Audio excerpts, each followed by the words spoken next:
Oh my god, Ronnie. Somebody grab his clippers. His fucking beard is weird. Tough talk from a rubber pair million for security. Yeah, I think my dad is going crazy. Yeah, hell, you right. Dad's always mad, cooked up in the city, yelling at the mic. You saw him bored, huh? Whoa, whoa, whoa, whoa, whoa. Yeah, oh, okay.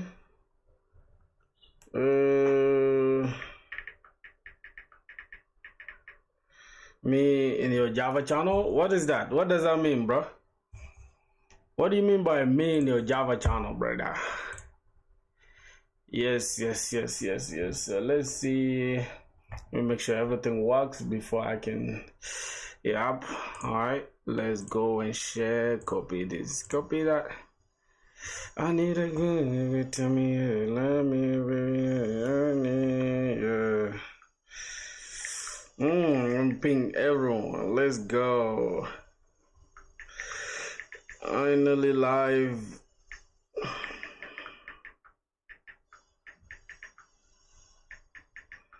Look. Oh, whoa. 0927. Okay, I think I can even see it right now. Wait.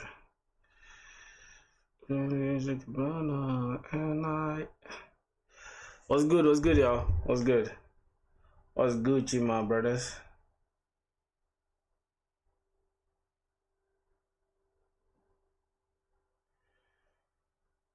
Bro, here's the thing. As soon as you jump on stream, make sure you go ahead and hold on.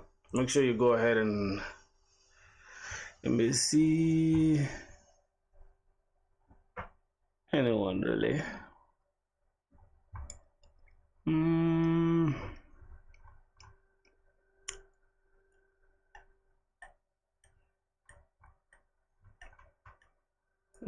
Good. Where is it? Where is the live studio? Okay, yeah, but this is a live studio, I guess. Wait.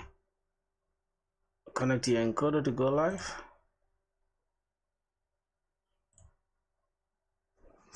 I think we are live, right? For some reason, it's not appearing. Hold on.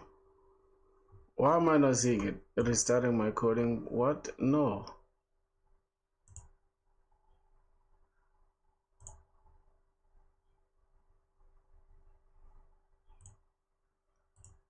Boys, why can't I see this stuff? Can you guys see my screen?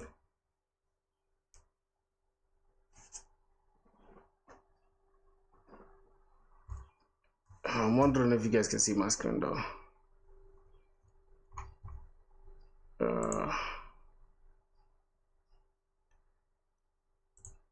Okay.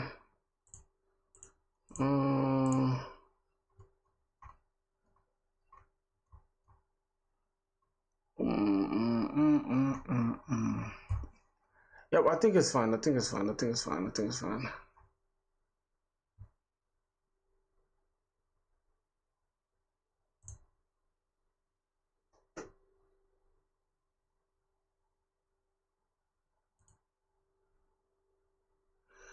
Yeah, boys. Let's see.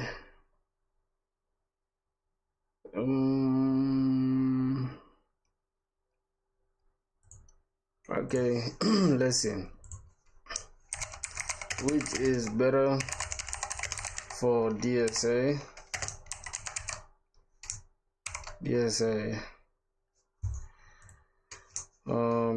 Java or Python? Okay, let's start a poll. Alright, boys. So here's the thing, we have a poll on the screen. Alright, I want to just make sure I can see that you guys are as interactive as possible in the chat. Alright, I think I just need to yep, mute that. Okay, we're live. That's good. What else? Cool. So everything is fine. Now we can go ahead and start with need code for the day. Good. I think is restore the session. Okay. All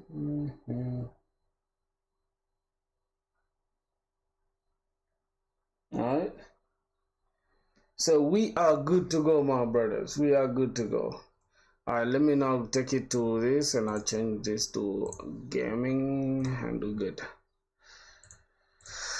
All right, so we are live on YouTube. What's this guy saying? Unc, can you give me your old one, Unc? When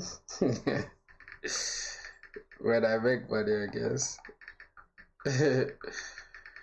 When I make, not made, oh my god, when I make money, I guess. Alright, so we're good. Let's see what we can do again today.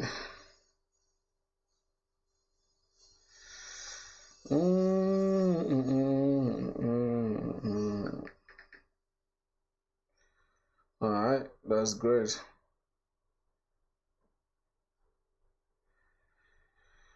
Oh, what's popping? Brand new whip just happened. Hey, I got options. Okay, which one? I remember when the street, no, they show me love. I remember when I had no money in my bank account. Oh, my phone. Oh, yeah, check it, calling what you wanna see. Oh, yeah, check it, calling. Oh, this guy made this fuss. September 26, 2018 to October 15, 2023. It took me exactly 1846 days to make my first crore. And I still remember that day so well because I've been waiting for that moment for a very long time. I was 23 years old who made his first crore of his life. But that moment... How much is crore? How much is crore? Let me first go and check. How much is crore, boys? I've been seeing a lot of Indian YouTubers talk about crore and stuff. So let me see. Yo, what's good? You know what's funny, bro? You guys, hold on. Why is the poll just stuck in like in front of the chat? Can you guys see your own chats? Somebody said Java. Okay. Yo, what's good? Bro, are you using any webcam? Yes, I'm using C920 for the webcam. I think you did not watch my video about how did I call it? You didn't watch my video about this thing. How did I call that? Oh my god, I'm kind of forgetting it. Yeah, about the desktop setup. I mean, not desktop setup, but the desk setup and stuff. I think you haven't watched it, but yeah, if you did, you'd understand. How you would have known that I'm using an external webcam, my brother. So yeah, I think that should do it. I don't want to complicate anything, but can you guys read your own chats though? Because for some reason I cannot. Like maybe I have to come here and just read it because this poll is stuck in. Is there a way I can put this somewhere? How can I put this? Oh, there's also funding. Oh, this is interesting. That's interesting. Yo, boys, first of all, let's celebrate, man. We just got monetized today on YouTube. Alright, let's celebrate for that, man. This is some crazy achievement, bro. Crazy achievement. Me, I'd say Java. Yeah, I'd say Java, bro. I don't know how many people selected Java. Let me see the poll from the poll. How many guys selected Java? Let me see. Okay, can I click on it? Can it show? Wait, can it show? Yeah, man, it's insane.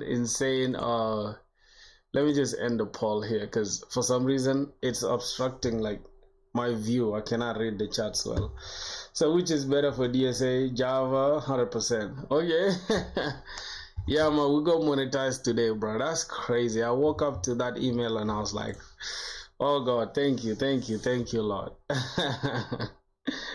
You feel me? Alright, so that should do it. I think I'm just gonna open this and then go to live channel just so that I can see everything that is happening as a viewer and also as an admin. Alright, so everything looks good, everything is fine. Now let's go to netcode.io. Let's click this and see what's going on. Okay, yesterday I had zoomed in this stuff like crazy. I'm just gonna keep it at 100, just like that. Okay, so yesterday, matter of fact, let me just keep track of this. So we have these two problems left. We have, is it two? Are they just two? Somehow this stuff looks like it's too much.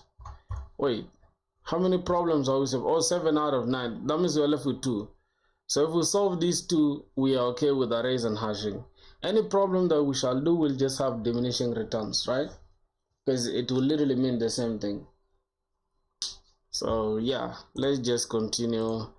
Yesterday we didn't finish this product of array except self.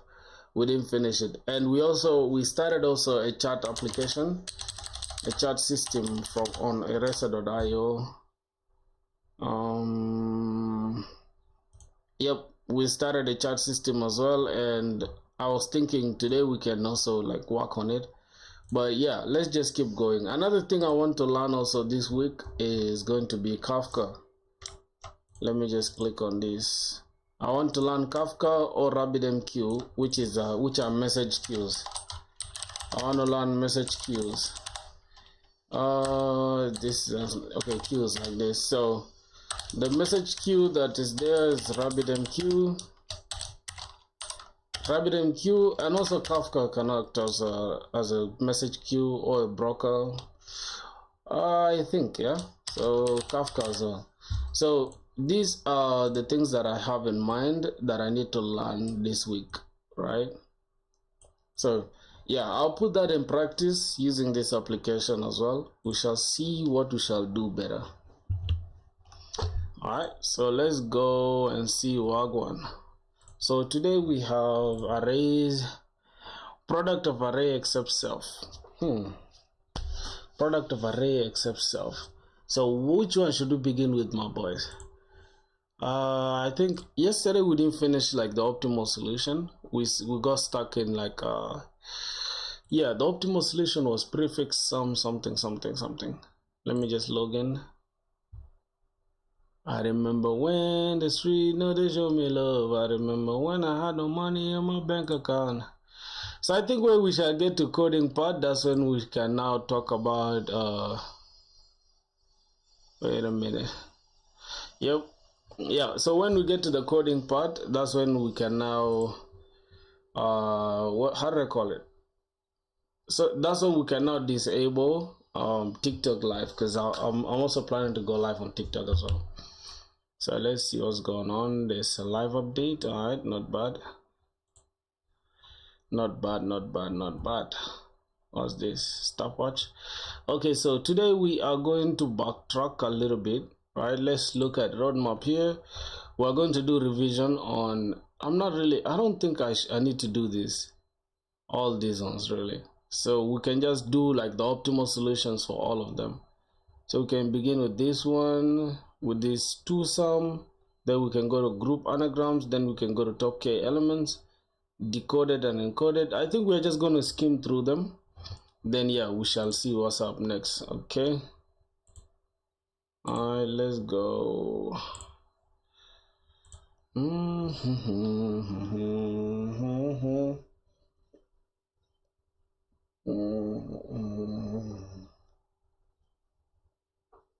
Soon somebody will make it home. I'll be on my own. See, Apache Kafka.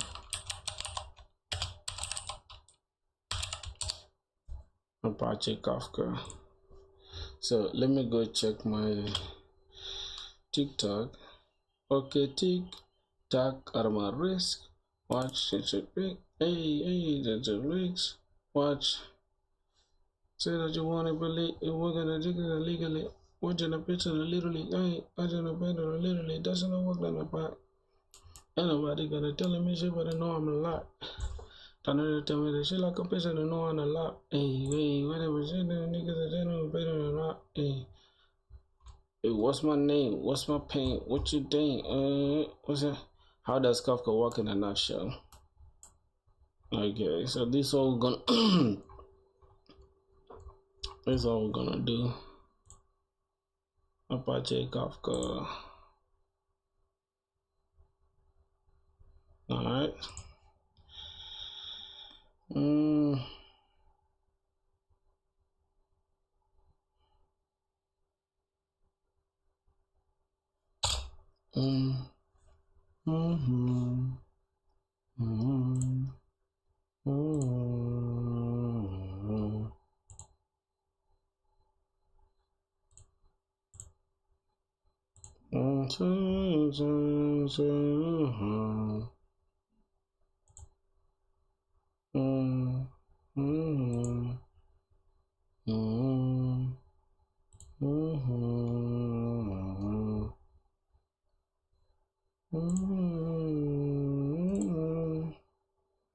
I'm sorry,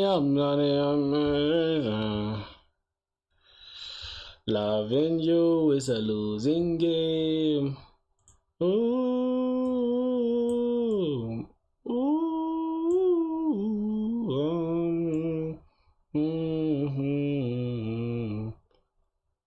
loving you is a losing game. Don't tell me down, let me in the west side. Once was a man with dignity and grace. Okay, so I think this is fine.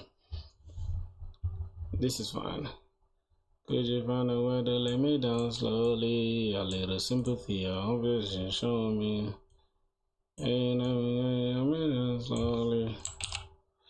If you leave me, baby, let me down slowly. Let me down, down, let me down, down, let me down, let me down, down. That is like if it reaches 100. How can our goal be 100? Whatever, let me remove this goal thing because it makes us look like we are begging for followers. Okay. Alright, I think it looks good like this, I'm not gonna lie. Then I can just let me recenter full screen, fit to screen, just like this, and then can take this up. Cloudy, what's up, man? How you doing, brother? Yo, you guys saw my stuff on Discord. Did you guys see the cool hat? Thank you. Did you guys see my stuff on Discord? Hey, how do you open this stuff? Oh, like this? Okay. How do I turn off this stuff to the point where it doesn't affect my screen? I don't know how, but yeah, it's okay, bro. You see, as soon as it starts disturbing our stuff, right? Coding plus solving DSA, I think. Coding plus solving data structures and algorithms in Java. I think that's it. What is this? Well, for this bitrate, I feel like this bitrate is way too much. Let me just reduce it to like 480. I think 480 makes more sense. Alright. Yeah, 480 makes more sense. So let's just. There is nothing that you cannot like achieve, bro. I swear to God, that's just what I've noticed, bro. There's nothing you cannot achieve, my brothers. So yeah, it's all about the grind, bro. It's all about grinding. Don't worry about the perfect timing. So, okay. So let's look at the roadmap for a sec and let's decide on which one we need to do revision on, right? So we could start with do some like one. We're gonna do one easy problem, then two mediums or maybe one medium. We're just gonna do only the optimal solutions for all of them, all right? So let's start with the two sum, and this is something important, by the way, boys. You get it? It's always good to like backtrack and try to do your best to, you know, revise and stuff. You get almost like when you're doing mathematics, right? You can't just answer the problem now and expect to get the solution just after you answered it. You need to redo it and redo it over and over again. So let's get it, man. Okay, so my stuff looks clean, it looks clean. I like that. So funny part is that I'm making sure, okay, the entire thing doesn't look bad, except for some reason is bringing me zoomed in. So I don't know what the problem is. It's all good though, my boys. So let's lock in, see what's up. Loving you is a losing game. Oh my goodness. So let's go back to YouTube and see what's up. Let me check. Bro, Cloudy, you on Discord, bro. What are you talking about? Let me check, bro. Come on, man. What are you talking about? Alright, so let's see. Given an array of integers nums and integer target, return indices of the two numbers such that they add up to a target. You might assume that each input would have exactly one solution, and you may not use the same element twice. You can return the number in any order. Now this is a very easy problem, bro. I feel like we need to be able to do this problem in a short time. Can I create a timer? Can I create a timer real quick? Let me say. Alright, this is a lot of, I think this is a lot of pages. Let me just close them all for now. I think this should be okay. Alright, so let's try to create a timer and time ourselves, right?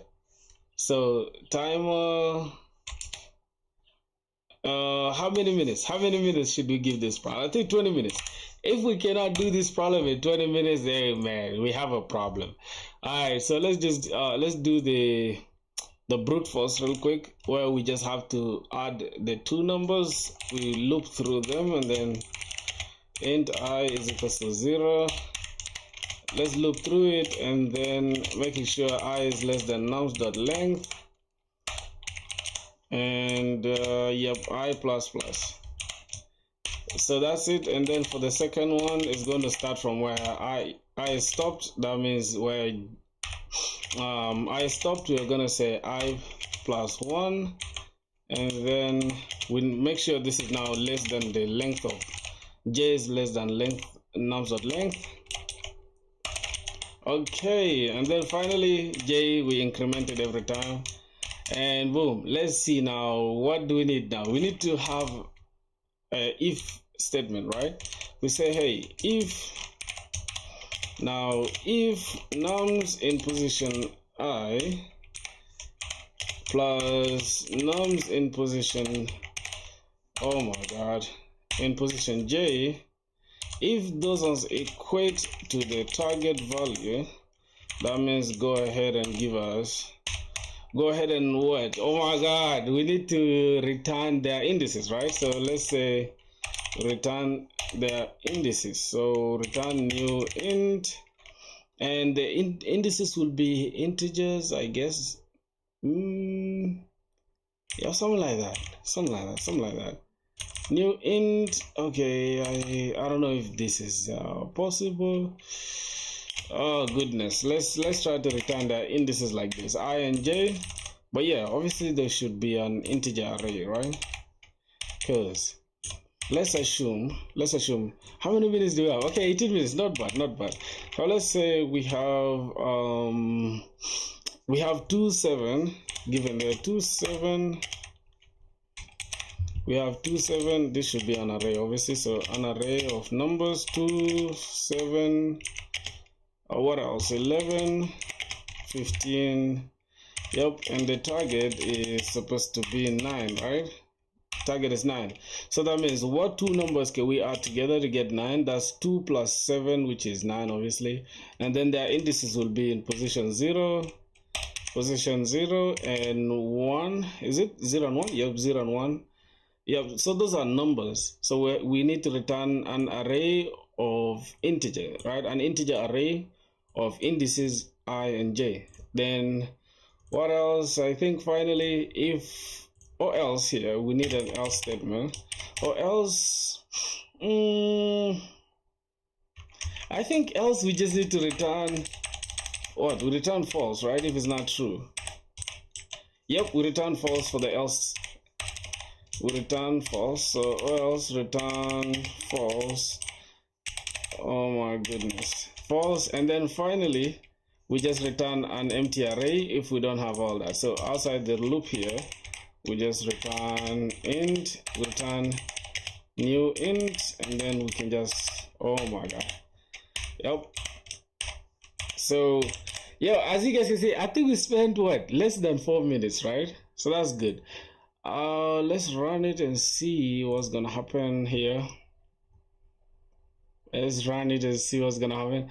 All right, so this is missing, I think this. Let's run it one more time. It's gonna happen. Oh my god, what am I missing? I plus plus for int I is equal to 0, I is less than nums of length. Okay, the spelling of length here is the problem. Length like this. So let's go ahead and run it. Yo, Filthy, I updated my portfolio. Check the Discord. I will, bro. I will. I'm currently like, I'm currently following something. Just give me a sec. Incompatible boolean cannot be converted to int. Oh, so wait a minute. If these nums I plus nums j equate to the target, return and return their indices, or else return false. But for now, what's going on here? So that they add up to the target. All right, let's try to leave this false out and see what's gonna happen.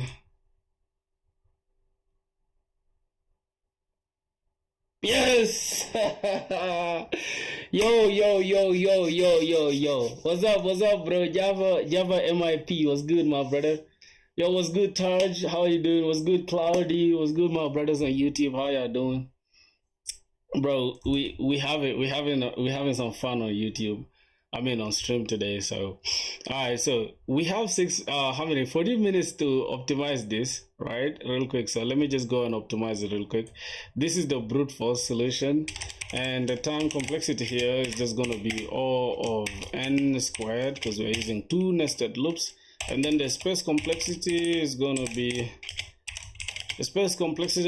of n since, I think we are not the input size will be dependent on the input array, right?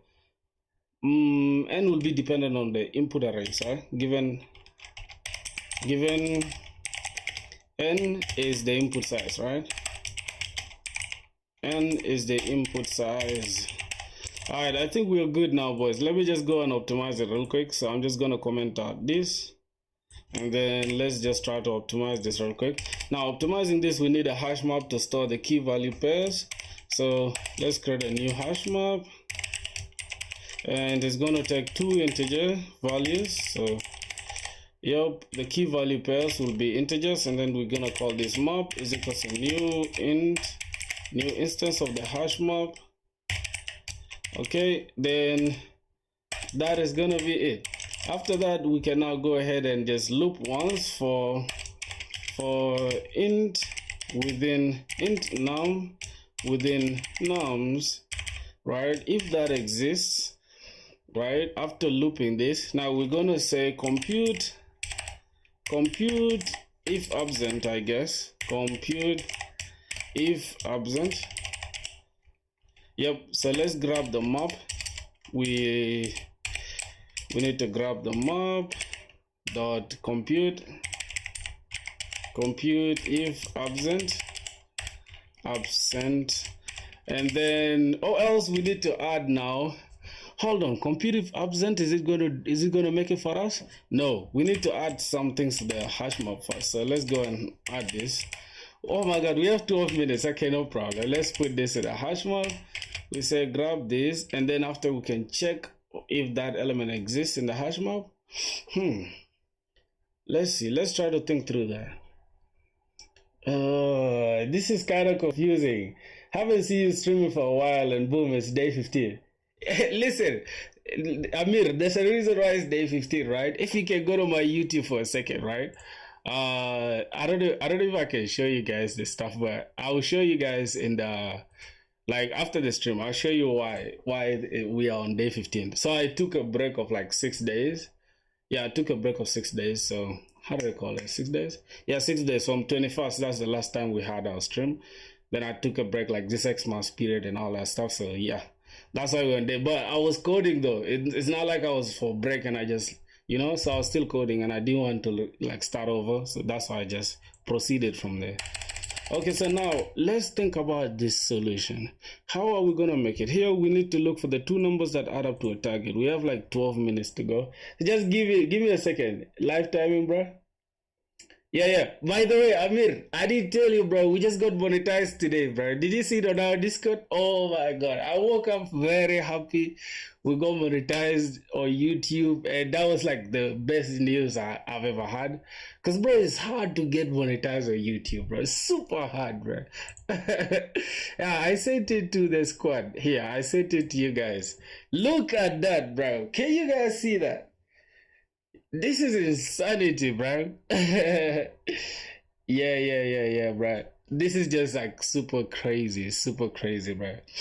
Given we started 10 months ago, right? Yeah, 10 months ago, bro. Oh my god, somebody said the membership pricing is kind of hard. Why, bro? Why? It's $5. Let me go reduce it. I'll reduce it after the stream. You funny yourself. Membership is just $5, bro. Come on, man. You're a developer. Are you that broke? Okay. Oh, you wanted to be the first member, huh? That's great. Alright, so let's go. Now I need to think about this. How do we do this? Can we just loop through here and then we check int num and then we say this should get us the map dot contains key, I think, right? If this map contains key, do we need a hash map or a hash set? So let's see, given an array of integers, numbers that add up to a target, return the indices of the two numbers such that they add up to a target. We have 9 minutes to go, boys. All the best, my boy. Yo, Thomas Anthony was good, my boy. So let me explain filthy about currency conversions and purchasing power party. Okay. Tell me. Free membership for Indians. Why, bro? Why free membership for Indians? No way, bro. Alright, let's see.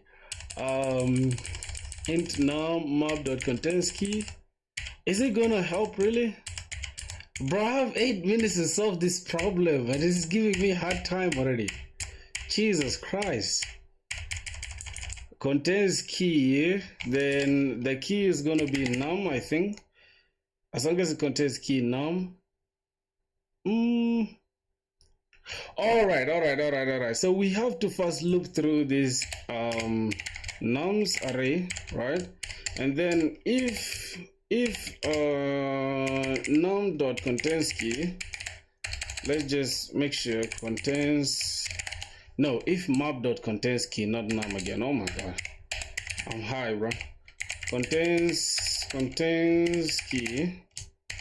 Alright, if it contains key that num, the key that we are looking for, then go ahead and put this, the hash map, right? So we need to say put, we need to put that key.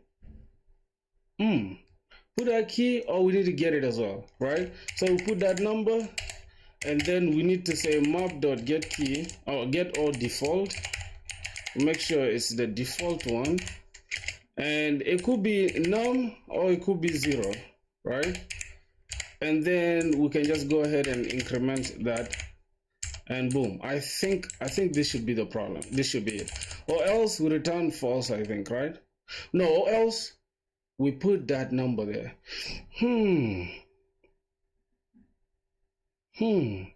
Let's see.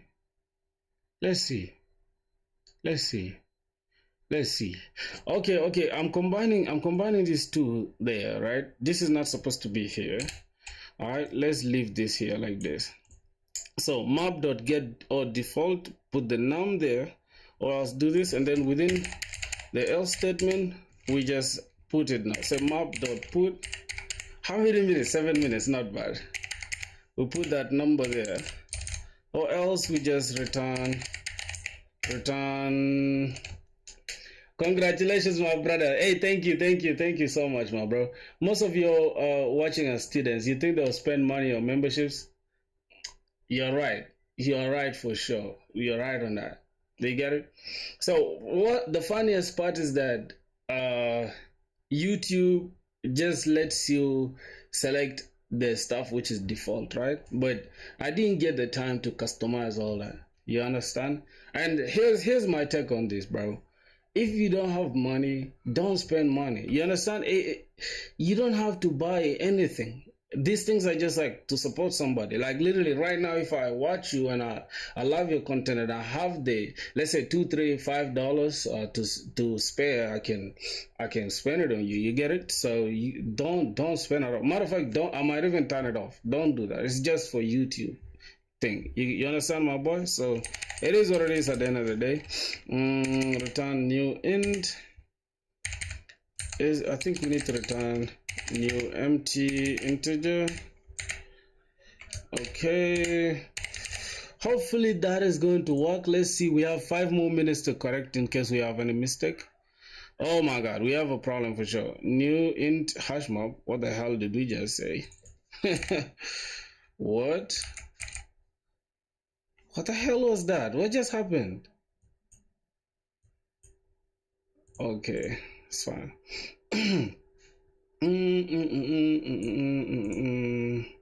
Okay, so we've removed that int thing. 5 more minutes to go, my boys. 5 more minutes to go. Bro, press the magic. I press the magic command. Okay, what's going on here again? Map.get or default. So get this num. We're gonna have a hard time today. So let's see.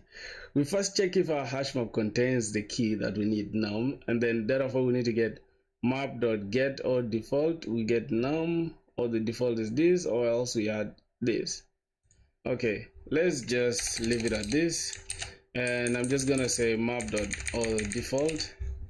Okay, let's run it.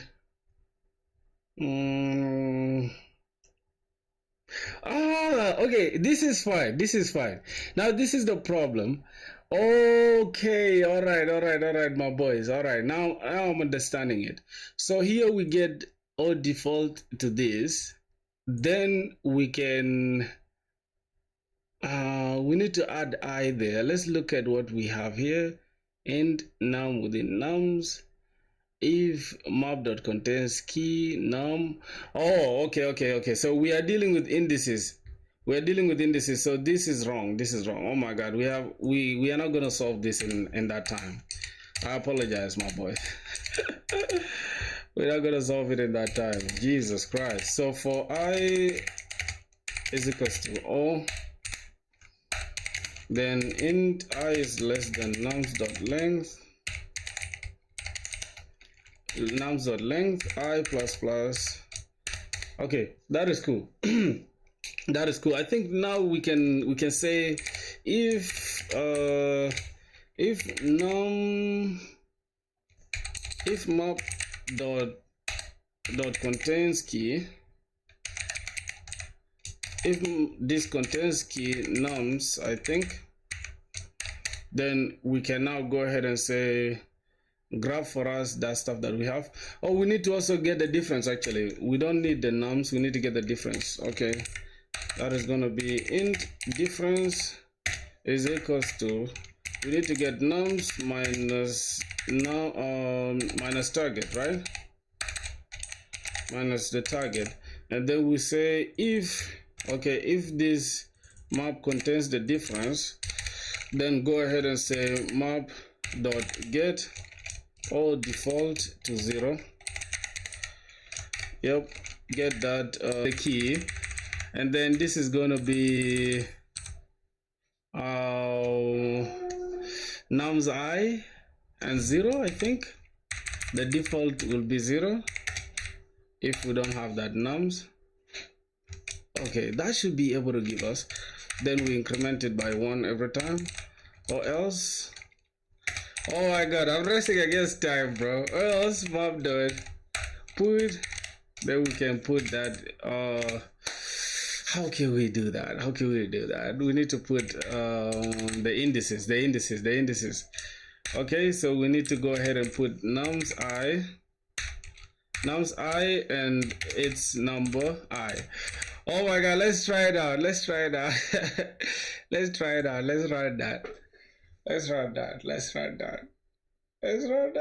Oh shit, we have a problem. Okay, what's the problem? Nums I or 0. What's the problem here, bro? Expected what again? What do you expect, bro? Ugh. No, bruh. Oh, get or default. Then I think this expected mob dot get, and then we are going to get nums I. Now let's run it, bro. We have 10 seconds to go. 10 seconds to go. Silently following your series for a long time, but intervene to thank you and appreciate your consistency. Oh my god, bro. Oh, okay. Let me stop this. Bro, thank you, bro. Thank you so much, my brother. Hold on, bro. Hold on. Thank you, my brother. I gotta give you your flowers, bro. So I appreciate you so much, my brother. So here's it. Here you go. I don't know if this stuff is capturing, but thank you so much for the for the words of support. You feel me, bro? Man, I'm happy for that, man. Let's go. All right, so let's see. What's your name, by the way, bro? Your name is like letters O7GT8 something. Much love to you, brother. Hey, man, same to you, my brother.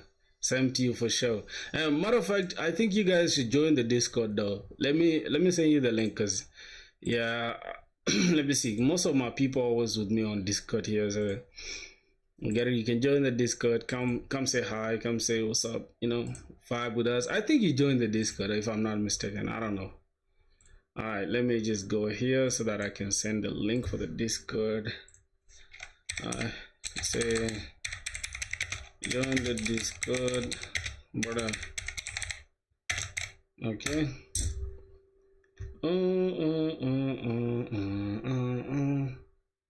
Whoa. Is it okay? Is it okay now? Pin. Can I pin this comment? How can I pin this comment? Alright, let me just pin this comment. Just give me a sec. Okay. Our comment is pinned. Yeah, man, we're so consistent, bro, if you think about it, man. I just want to solve this problem, and it's already giving me a hard time. I don't know why. So let's look at this first. Map.get or default. We use the key, and then we get. Okay, let me remove this. Matter of fact. So we can get map. We have map.get. Then we get this element, which is nums I, or else we just default to 0, right? So that means here,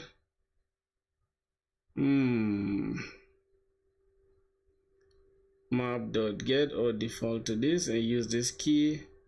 Well, I think I'm mistaking this key. Matter of fact, let me just ask AI for this part. I don't know. This is kind of confusing me. Okay, what's wrong in my code? What's wrong in my code here?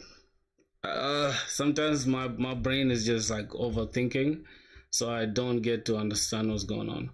Okay, so this int, we have that complement, and then if map.contains the complement, we need to return new int containing map.get complement add this I. Yeah, that was the problem. I wasn't returning from here, so we just need to return new int, and then we just return this. So this is either going to be the difference that we have, or else we can say map.get or default to 0, or else default to 0. So here we need to just use that difference, and then we get nums I. Okay, nums I, or else we just default to 0. I think that is it, right? If I'm not mistaken. Yep. Let's have a look at it. So we have the difference, and then map.get or default, and then put this. Then we can just increment it. I think that is it. See here we have map.get or map.get the complement I, and then we are putting this nums I and I. All right, I think that is it. Does it complement? That is the same thing we are doing here. Oh wait, or default to nums I think we don't have to even use the default here, so that we can just say, hey, go ahead and grab for me the complement.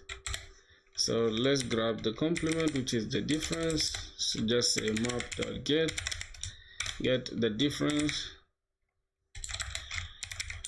I think that is it, right?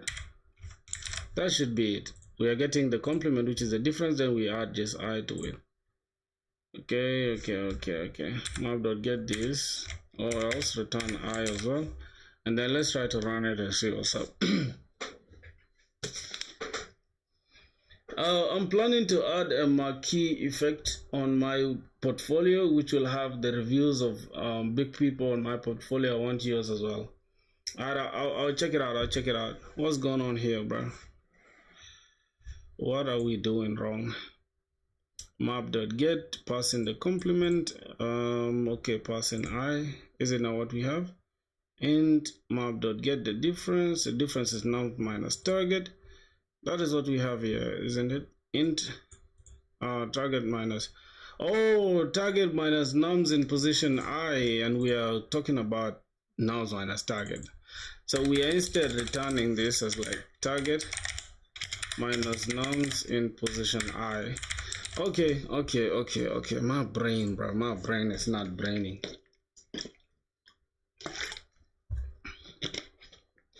Bro.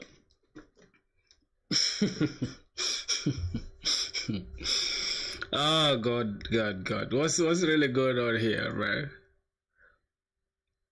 Okay. Let me grab this solution and so that I can read it better, because I can't read properly here. I think it's this for loop, this entire for loop. Let me just paste it here, see what's up. Go remove this. Alright. Let me just try to leave some gap here. So what's going on in the first loop? And then we have a complement, which is same as a difference. All right, let's run this. I think this is going to run. Let me see what was wrong. New int. Oh yeah, we are instead returning these curly braces rather than this bracket. So that's the problem. And we'll put nums I and I. And that is it, boys. Okay. So let me look into Discord. Did you say you sent something? Brute force better, G? No. Brute force is not better at all. Brute force is trash, man. What are you talking about? What are you talking about, my boy? Hey, let me check it on Discord. My boy Root. No way. You guys should have seen my personal chat on Discord. God damn, I almost exposed my boy Root stuff. So let's go and see. What did you send, my brother? This your portfolio? Is this the one you're talking about? Is it the portfolio you're talking about? Oh, this is fire, bro. This is fire.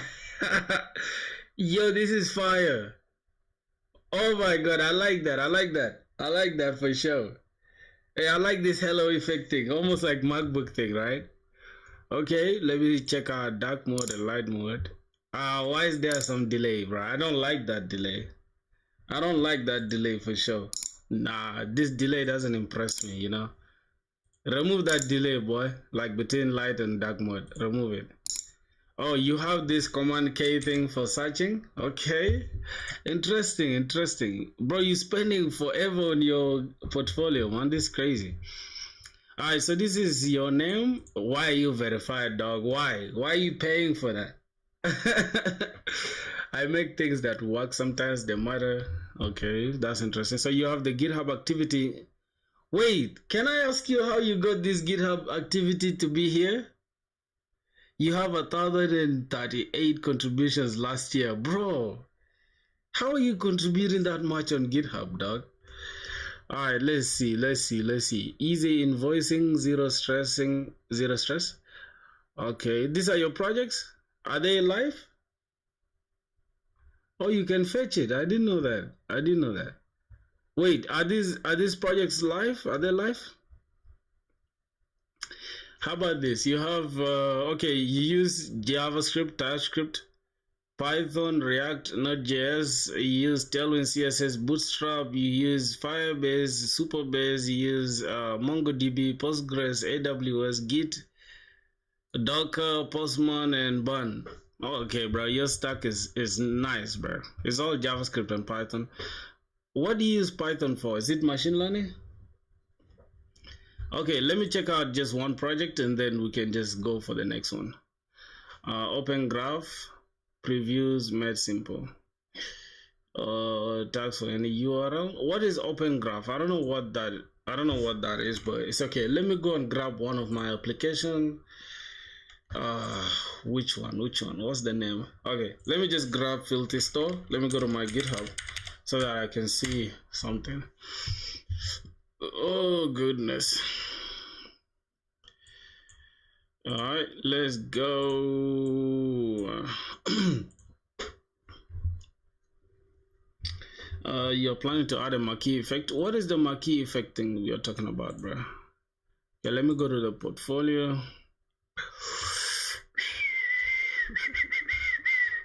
Okay, so repositories, I think it's here. Filthy Store, not Filthy Shop. Let me just search for it. I think it's Filthy Store, if I'm not mistaken. Yep, that is the name. Filthy Store, 2 weeks ago. All right, so no, I think it's even on Vercel as well, right? All right, that is okay. It's okay. Let me close down this. All right, so as you guys can see, that's one of my websites, and you need the deployed link. Yes. My website is deployed, bro. What are you talking about, bro? What are you talking about? This website is functional, dog. God damn. It's not even a website. It's a full-blown application. Let me search for this. Let me see what's going on. Oh, okay. Filthy Store is showing. It's showing. Missing metadata. Okay, a store for selling beats to artists. Wait, how did you do that, bro? How did you do this? I'm impressed, bro. I feel like I'll use it. Is it a SaaS? Is it a SaaS platform? I think it's open source, right? Because I can see you have stars on GitHub here and stuff like that. Is it open source? Tell me it's open source, bro. I'll use it. I swear to God, I'll use it if it's open source. Okay. I'm planning to open source my platform, bro. But I can still make money from it, though. You understand? Yeah, so... Oh, God. So, I think that is it, man. That is it. Enough lit code. Let's look at... I think we can look at this top KE frequent. This is the last one we're going to do. Then we can go to building projects. Or maybe we can go and build projects. This should be enough revision for today. You know, because we have map.contains key. Then we pass in the complement. Return these indices, which will be map.get complement. Pass in the complement and pass that I. Or else, if they don't exist, then put in nums that in position I. And then put I as well. Then return this empty array. So that should do it for today's DSA. So we need to just go and now code out something. Let me open eraser.io. Can you explain one line of code? Wait, Swamp, so rap was good, bro. What is that display? What did you just say? Can I explain one code of what? One line of code? Come on, are you trolling me, bro? Are you trolling me, bro? You make me crash out on you right now, bro. Stop playing with me. Calm down. Relax, brother. Relax. Alright, let's see what's going on. So I told you guys today, this week I'll be doing message queues on RabbitMQ and stuff like that. So let's just get into coding this entire platform out, and that should do it for us. So, oh my goodness, oh my god, you just said that you know that I don't really need nobody online. Damn. Should have told me that you were grinding. I don't really care about shit. Okay. Nigga, you say, I'm good, bro. I'm good. How you doing, my brother? How you doing? Hey, did you get my message on Discord? Did you get my message on Discord? Alright, so let me go open this. I think it's called Filthy Chat, if I'm not mistaken. Filthy Chat, something like that. Ooh, Filthy Chat. Wait, why is it not showing? Okay, this is Filthy Task. We need to look for Filthy Chat. Hopefully it exists. If it doesn't, okay, I think it's not existing. Let's just go here and look for spring starter, something like that. Is spring initializer. Okay, spring initializer. Now we need a Maven project. We need, okay, 4 point, I think springboot 4 is okay. The name could be anything really. Let's call it Filthy Chat. Okay, Filthy Chat, this is okay. Group can be com.filthychat, something like that. Artifact can also be Filthy Chat. Okay, Filthy Chat, just like that. I think that is gonna do it. This is not a demo project. This is a real-time project. A project for a real-time chat platform. I think a real-time chat platform should make sense. Chat platform for, I think, for just anybody, right? For people to send and receive messages. I think that's okay for people to send and receive messages. So we're going to use Java 25 dependencies. I think dependencies. Wait, where is the dependency part? Oh, we need to add dependencies. So let's add Spring Web. Let's add again Lombok. Let's add Lombok. What else should we add? I think we need to add a Spring Security. What else should we add? We can add Postgres as well. Postgres driver. Can you explain Docker? Okay, I'll explain Docker in a second. Just matter of fact, let me even add Docker right now. He reminded me. So we have the Spring Web, Lombok, Security, PostgreSQL, and Docker. What else do we need? Is there a Mapstruct? Is Mapstruct there? No, Mapstruct is not there. But we are going to need real-time communication. Which one should we use for real-time communication? Should we use WebSockets? Is there a WebSocket here? Yeah, WebSocket is there. Build servlet-based WebSocket applications with Socket.js and Stomp. So we're just gonna add it, although we're not gonna use it right now. So let it just be like that for now. Okay, so now we just need to just generate this, and that's gonna do it. So let's start from here. We have Java, Maven, Spring Boot, and we have the name, the artifact, and I think that is it. I think the artifact should be small letters like Filthy Chat, but it's okay. Let's just leave it the way it is. Let's just call it Filthy Chat like this, bro. All right, let's just call it Filthy Chat like that. All right, let's generate this project. And yeah, we're good to go. So the next thing we're gonna do, we're just gonna unzip this file. Then we can open it in any code editor. Let's just open it here for now. Let's open it in VS Code. Okay, we've opened it in VS Code. Let's see what's gonna happen. We have the test.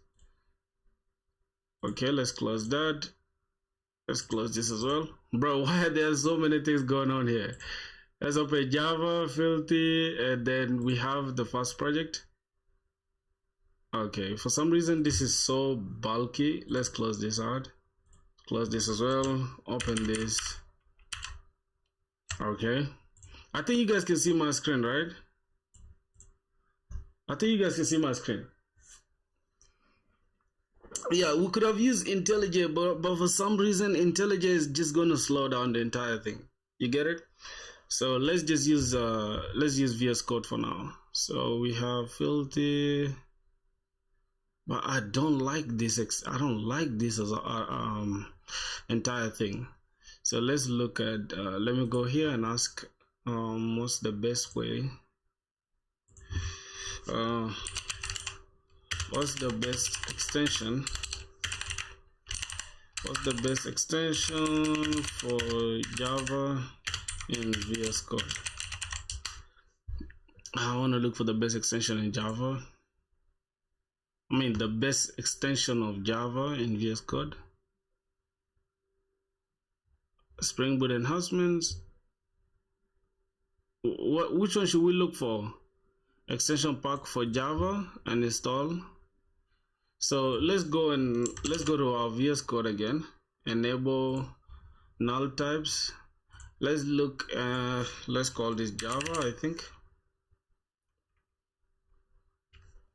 Yup. Yes, lint. This is JavaScript. No, I'm looking for Java. Support for Java.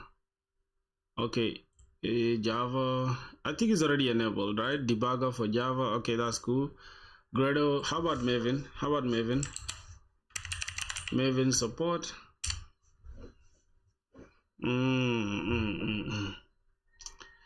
I think Maven for Java. Okay, extension for Java. All right, so everything else is now set up. Let me just reduce that a little bit.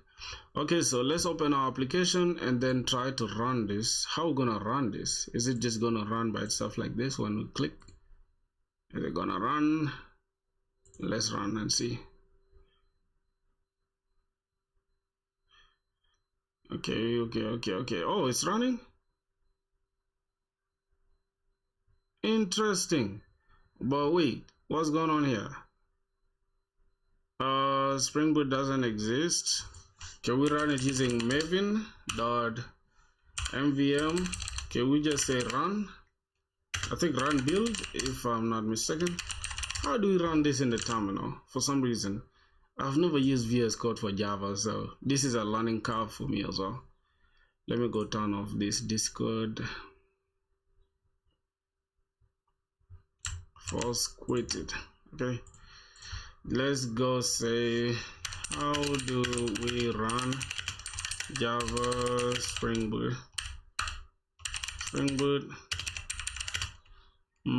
up using VS Code? Okay, let's see if it's going to work for us.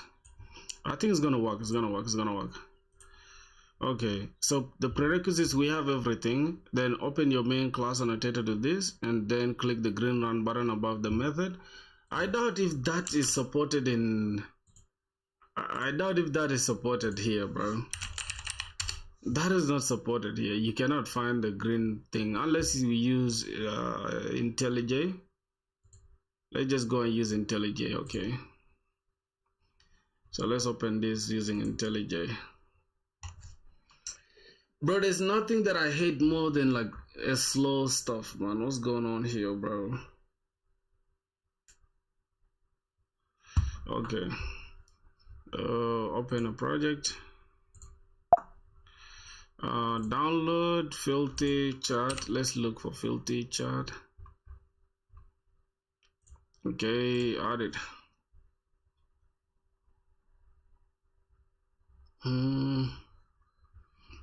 Okay, IntelliJ is responding.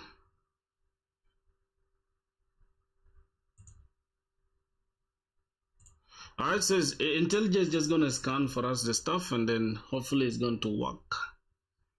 Fingers crossed, my boys. It's indexing, okay. Index it for us, my boys. So as IntelliJ is indexing the stuff, let's just keep planning for the stuff that we need. Let's open eraser.io, and I'm just gonna grab everything of mine that I need, the entire system design. All right, so we have this. Matter of fact, we have the system design here. We just now need to just worry about, matter of fact, yesterday we had added this chat entity like this, and we also need message as well, because now this chat entity will only deal with the users, the chat ID, the user ID from both sides. We need user 1 ID and user 2 ID as well. So let's just go. I think this can be user 2 ID, and then this is going to be long. This is going to be the foreign key as well. This is going to be a foreign key as well. Foreign key. I think this is now user 2, right? User 1. All right, that's user 1. So let's go back to IntelliJ. Hopefully it's done. Indexing. Okay, that's it. Suggested. Okay, everything is fine, I guess. So let's just make this a priority, and then we can now lock in, right? So let me lock in now, see what's going on here.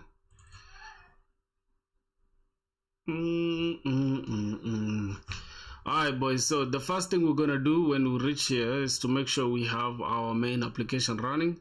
So let's test it out first before we do anything. What is this analyzing? No problems. Okay, fine. Let's run our application and see what's gonna happen. It's building, and yeah, passing Java, starting filthy.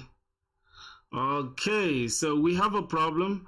Oh yeah, so the reason why we were failing earlier is because we added Docker Compose and Docker is not running. So we need to open Docker manually in order for it to run. So yeah.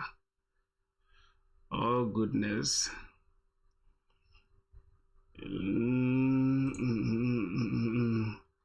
So let's go and open Docker. Let me just open Docker right now. Is it running?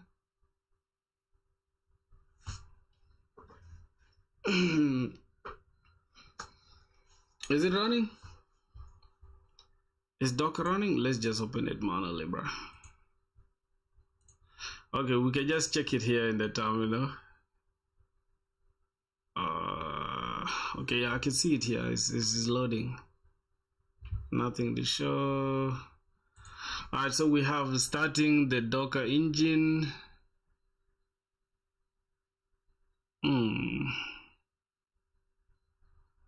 Just give it a second. Give it a second, boys. Give it a second. Give it a second. Okay. All right, boys. This is taking forever. Hurry up, bruh. Okay, this is taking forever. Let me check out what's in the terminal first for now.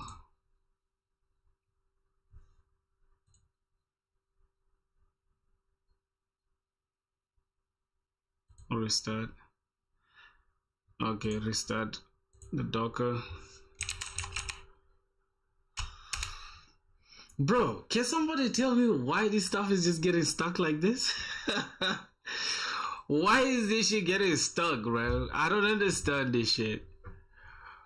Alright, bro, like, sort out yourself. Let me be solving this problem as it's fixing itself. So let's go to netcode. I don't want this stuff to delay me. So as it's opening up, we should have finished at least a problem or two. So let's go here and we can try to solve this problem. Open this. Matter of fact, we should just do it within netcode itself. So let's just open this within netcode.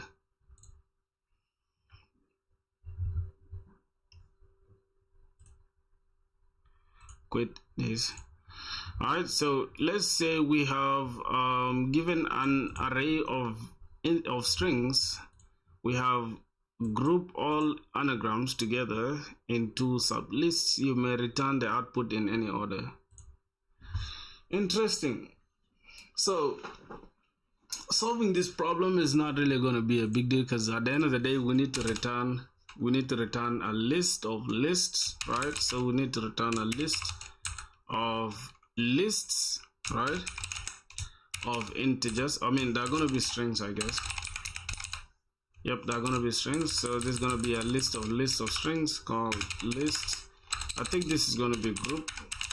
Oh, we can call them group or groups or whatever. We just say groups. I think group is better, but it's okay. Let's just say groups is equal to new array list. Okay. So is it done? Is it done tripping?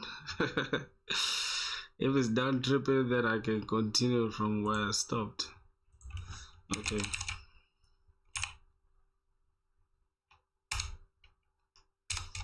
Alright, so let's check for this. Let's say docker ps. We don't have docker daemon running. Yep, that is a big deal now.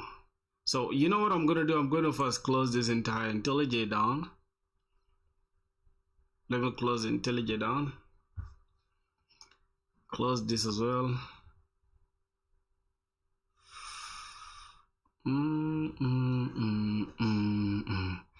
Okay, so this is now down. Only thing we have to do, let me see, how can I minimize this? Is there a way I can minimize this? TikTok live studio. Wait, why is it appearing twice? Can I just close this and live will end? No. How do I do this, bro?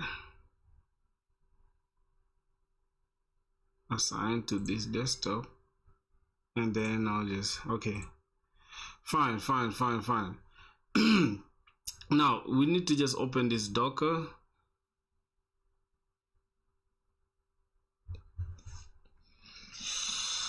Oh, thank goodness. Okay, so we have this Docker is running now. Let's see, Docker.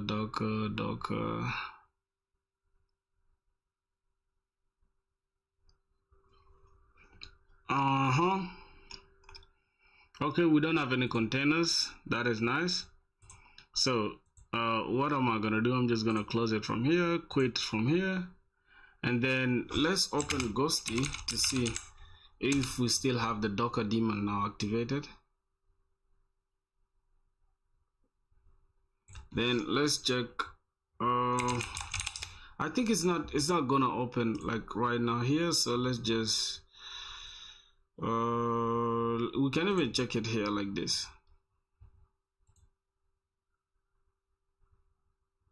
Okay, we can check it within this filter chart, and then we check the terminal for Docker.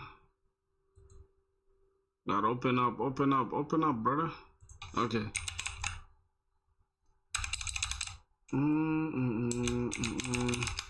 Okay, let's say Docker ps Docker daemon. It needs Docker daemon by force to be open, bro. God damn.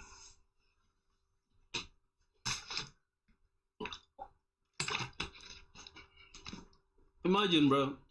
Sometimes you can waste like almost 10 minutes, bro, trying to like fix this stuff. Can you just believe that?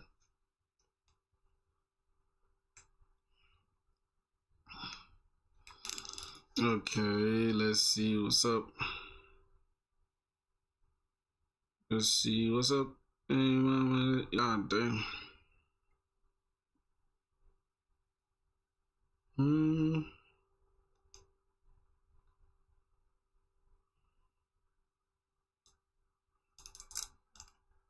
Why is it taking forever like this, bro? It's pissing me off, bro. I'm trying to code, bro. Don't waste my time, dog. Oh my god.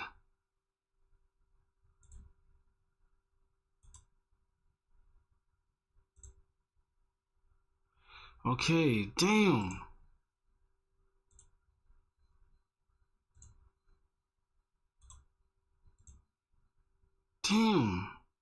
How many things should I close, bro? Let me first close these things because I feel like there may be maybe that delaying this stuff. So let me just close this off. Okay.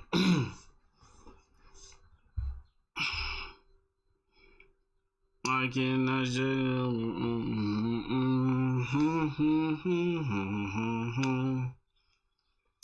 let me listen to my music, bro. Let me enjoy myself.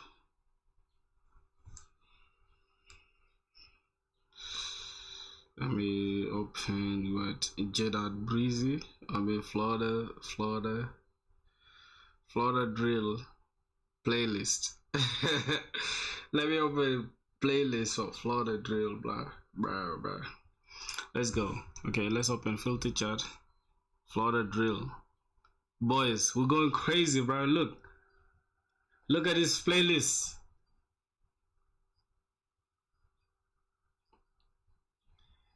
Yeah, check that out. It's fire.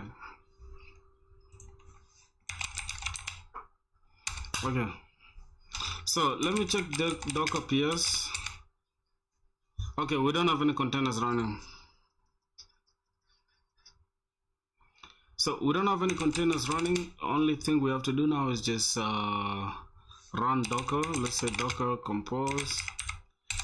Okay, we say Docker compose up. We don't have any Docker compose yet. So we need to just go ahead and grab this Docker compose here. We have compose YAML. We have services. We have the image, latest. Now we just have to change this environment. Like this entire thing here called environment, we need to remove it. Okay, Postgres user, let's just call this admin. Secret, I'm just gonna say admin secret. Okay. So that should do it. Database name, I can just say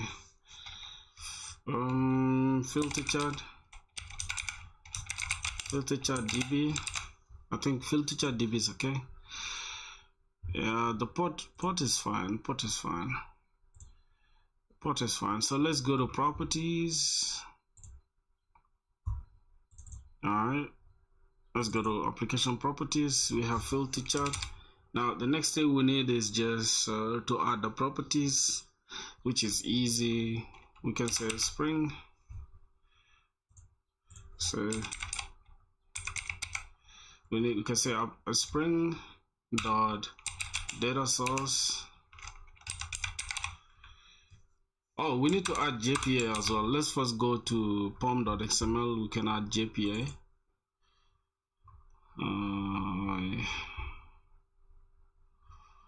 Where are the status? Hey, let's add some status. So we need to add only JPA. That's the only one.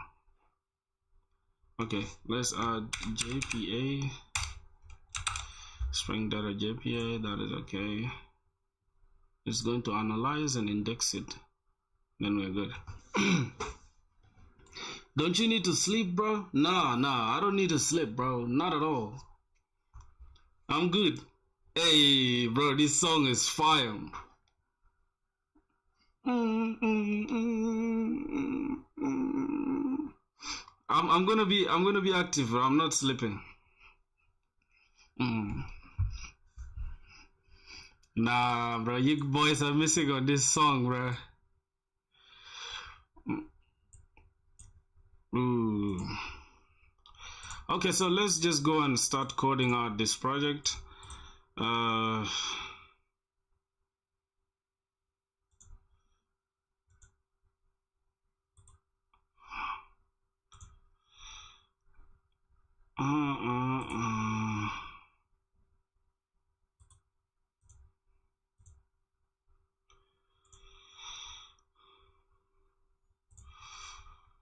Okay, let me close this off. Then let's go and create this new. We get a new package. This is gonna be models. This is gonna be controllers. This is gonna be services.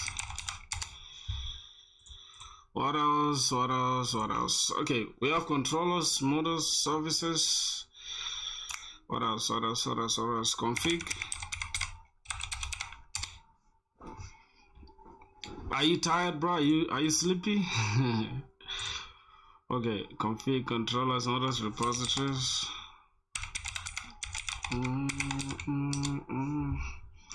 Config controllers, models, repository services. I think that is it, right? What else do we need? That is it. Global handler. Okay, let's just add a global handler.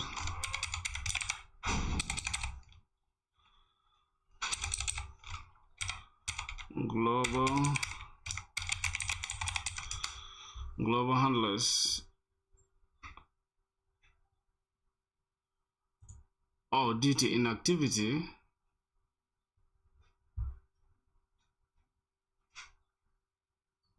Inactivity? The fuck? What the hell is going on with TikTok? TikTok is wild for that. It's all good, it's all good, it's all good, my boys. So now we can lock in. Alright, let's look at config. We can start with the security config. You can say security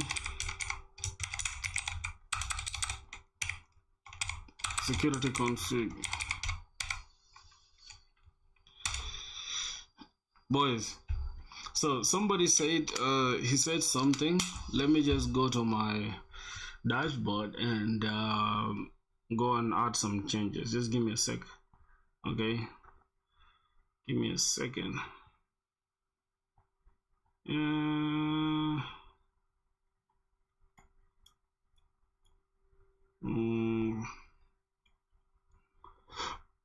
Okay, channel membership. I can see something, but for some reason I don't understand what's going on here. Channel membership.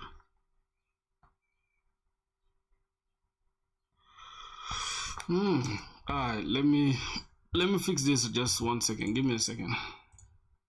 Sure. Let me fix this just 1 second.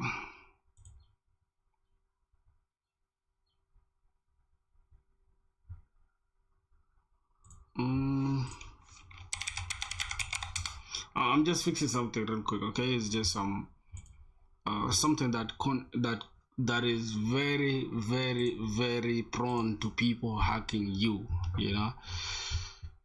Okay, let me go here, see what's going on. Oh my god. Let me go change this real quick.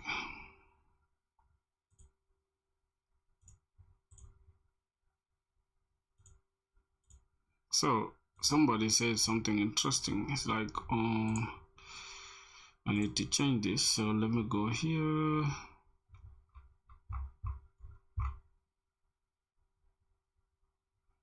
How do I do that?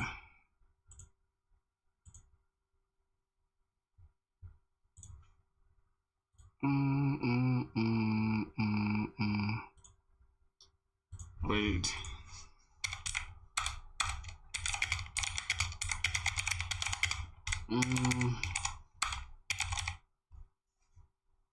How do I change?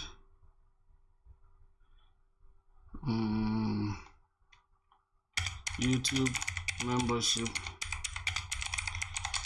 How do I change YouTube membership price? That's what I'm trying to do right now. Just give me a second, because a lot of y'all been talking too much about it. My brother said something.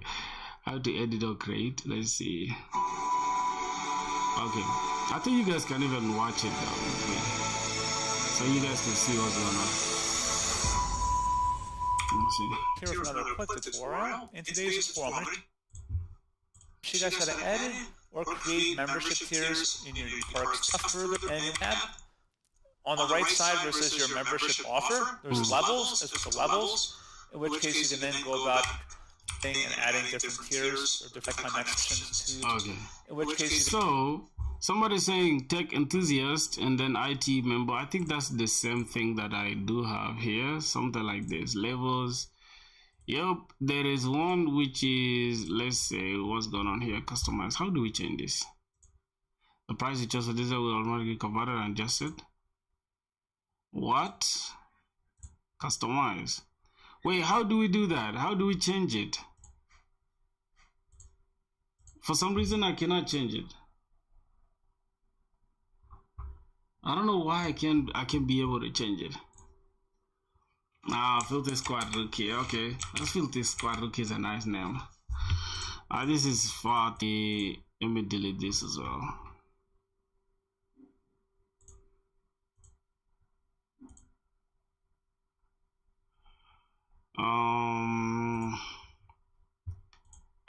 Wait, I cannot edit the price. I can't edit the price, bro. I don't know why. I can't goddamn edit the price, bro. This is not good, bro. What? Monthly. Why I cannot edit the price? Preview your monthly price in different countries. Let me look at it in India. That's like how much? So my friend was complaining, talking about $4. Let me see. India. Yep, in India. Where is India? India, yes. That is 239 rupees, I think. Right? Alright, let me just go ahead and just delete level. Also this one, let me say 7 exit. Let me also go on your levels are approved. Go on. Okay. Also the same applies to these. I cannot, for some reason I cannot change the prices. It will be automatically adjusted for users. You can preview the varying prices. I cannot.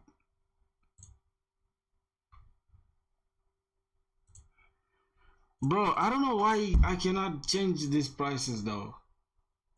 Why?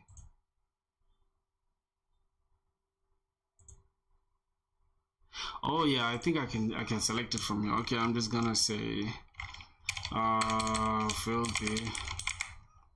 filthy squad members, squad bros. Alright. Let me put this. My brothers. I think this $2 is fine, right? Because my brother was complaining. Let me see. Let me add park. What is there? I don't know what else is here, but I don't understand, bro. Let me just leave it like this, right? I think this is the one. Add. That is fine. Customize. I don't know, bruh. Whatever, man. This doesn't even. There seems to be an issue. Please review and try again. What's that? Add pack? No. Delete. Done. Delete and then done. Okay, boys. I'm just gonna leave it like this. I don't know what's going on, bruh.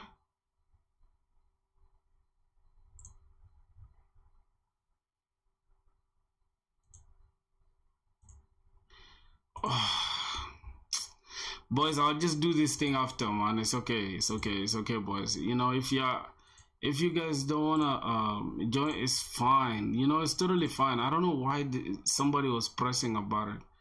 It's okay. Let's just leave it the way it is.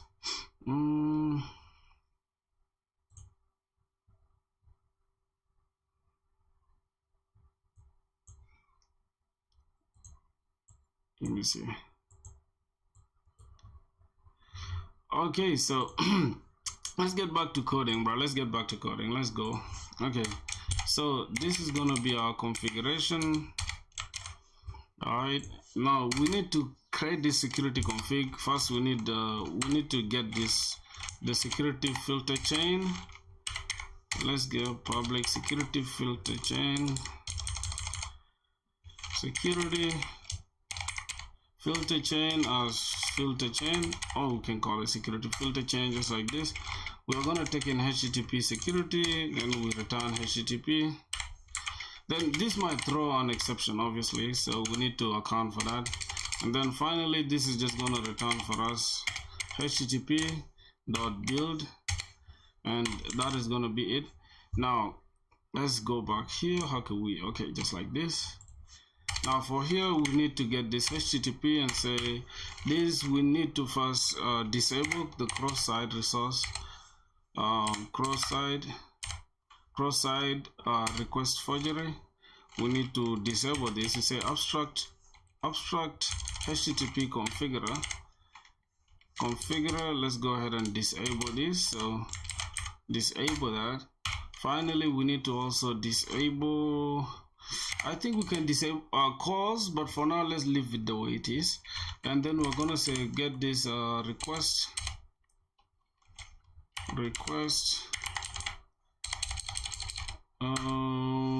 Let's see which other filter again. Authorize HTTP request.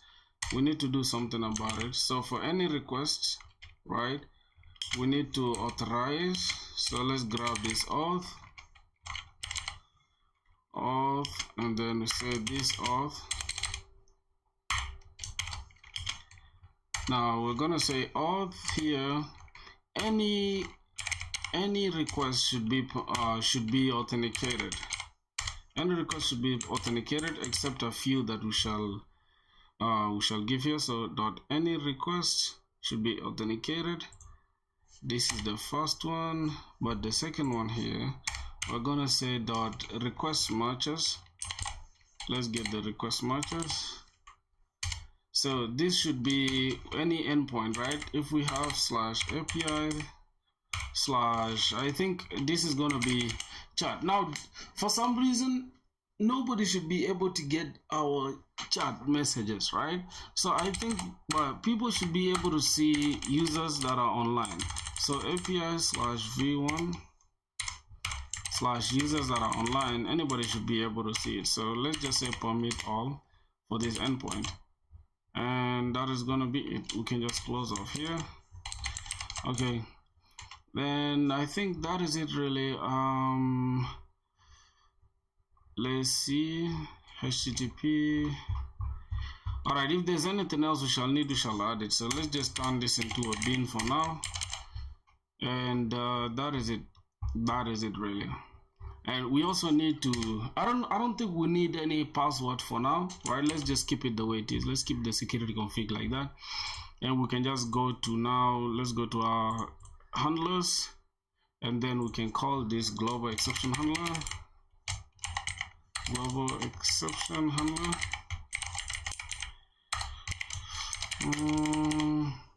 think we can just call this global exception handler, and then here we need another exception, resource not found conflict. Okay, and there's going to be an exception. The same applies to this. Resource already exists. Let's change this. Say resource already exists, or resource conflict,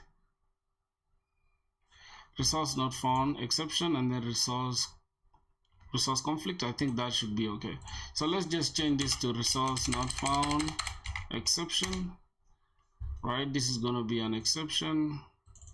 Yep. And then the other one is going to be the resource conflict. Resource conflict exception. Let's just say resource conflict for now. We understand is an exception. All right, now let's go within this exception. We're gonna need to create first DTOs inside this. Let's go and call these DTOs, and we're gonna call entities as well. So within DTOs, we need to create a Java record, and we're gonna call this API response error. Okay, this is gonna be our API response error. Is gonna be a Java record within the DTOs, and then here we're also gonna create entities as well. So entities, and what's going on here? This is some issues. Let's just create DTOs here, and then we can just pass in, move the DTO here. This is resource response error DTO, I think. let's just rename this to resource response error DTO. I mean API response error DTO, and then this is gonna be our DTO. Let's pass it inside the DTOs. And within here as well, we need to create first. We're gonna need users. So let's just call this users, and we're gonna need API. Then we can put this API here. Refactor that. Hey bro, yo, what's good? Real Ahmed, wait, Real Ahmed Mughal Coder, what's good, bro? You've been gone for a minute, bro. I haven't seen you in years, bro. God damn. How are you doing, brother? So resource exception handler, resource conflict, resource not found. We got this, and then we need to just remove this from the name because somehow I don't know why IntelliJ does this, bro. Okay, so we got this in place. Models, we have entities. Now we're gonna need to create a bunch of entities here. But since we are going to keep them modular, let's have user entity, and then here we're gonna have I think we can have the chat entity, right? Yep, chat is gonna be its own entity as well. And what else? I think we can have chat is an entity. Messages, I think messages should also be entities. Then we can have user class, user, and then we can have chat. Then we can have messages,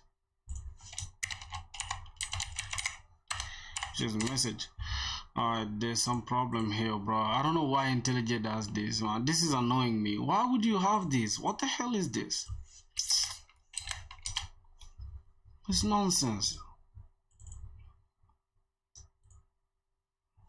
Come on, remove that.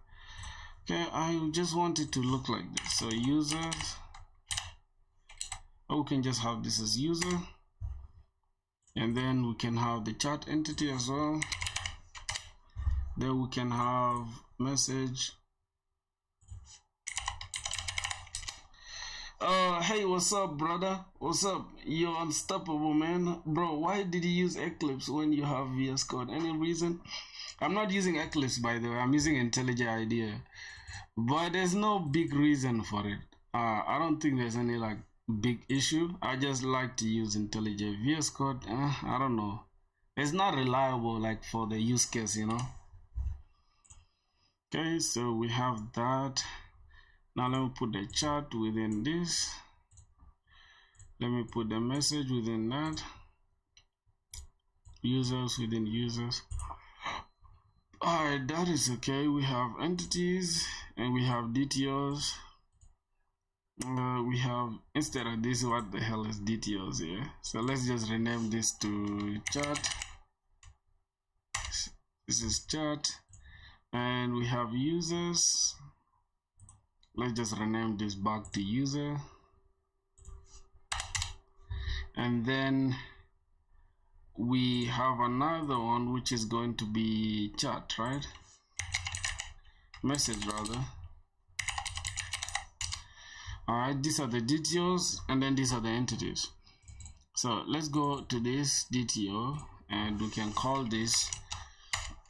We're gonna need int path, status, right? The status code, that's what we need. And then we can have path.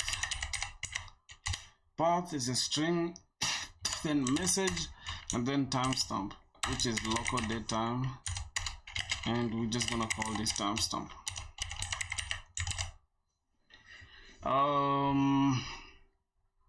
I don't know what the hell this is. String path. What's going on with this stuff? What's going on with this stuff, bro? I think we have validation as well, right?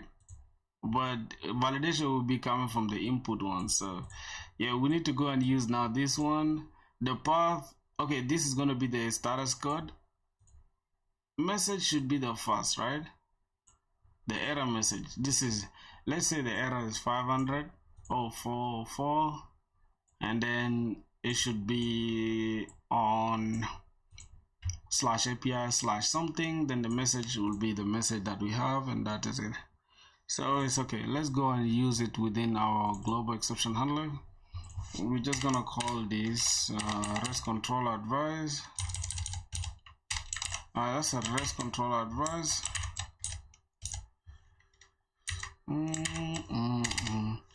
Okay, so we can go ahead and build this real quick. So let's get public.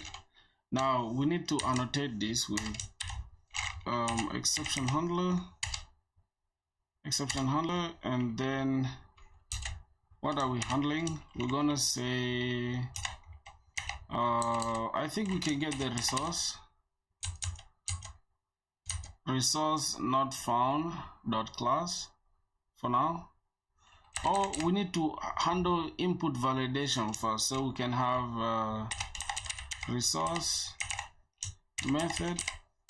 Oh, we can have method. Yes, it's method actually.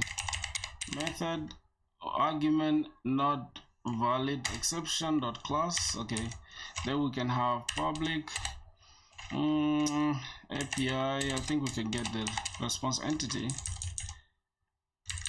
Yep, let's get the response entity. Where is it at? Response entity. Response entity is gonna take in a string and a string. Handle.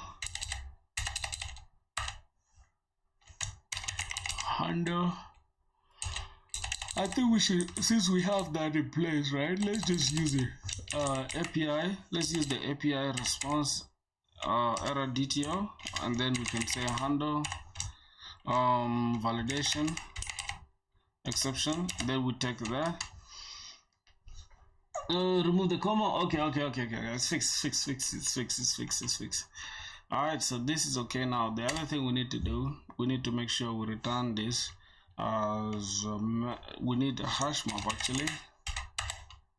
We need a hash map that's going to take in the key value pairs. Then we can just grab this. As you can see, we have the string. We are getting these error messages, and errors is equals to this errors. Let me first make sure this is okay. ex.get binding result for each object error. Okay, then for here we need to create a field. We need to create two instances. Here we're going to have the field name is equals to error dot get. Okay, let's get this like this, and then we can have field error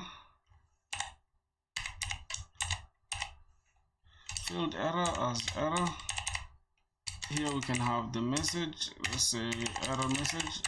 I think we can leave it as error message like this is equals to, now we just get the error dot get message, default message. Okay, that is fine. Then finally we just put this into the hash map, so we need to just grab this, then we put this into the hash map. Now let's grab errors dot put. Now we put our errors that we are collecting, which is going to be the field name. Let's grab the field name.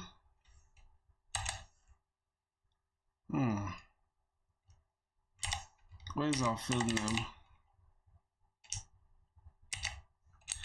Why are we not having it? What the hell? Wait a minute. So we have ex, which is this exception here, okay? We are saying this ex dot get binding result dot get all errors dot for each error grab the error and then create a new instance here. Bro, from where did you learn Java and Spring? Like any roadmap for Java and web developer? Bro, I learned on my own, man, using AI. I just teach myself with AI, bro, for real. So let's see. So these errors, okay, errors dot put. Now we need to put the field name. I don't know why I can see them there. I just don't know why I can see them there. You understand? I don't know why I can see them there. Oh my god, let me first drink some water.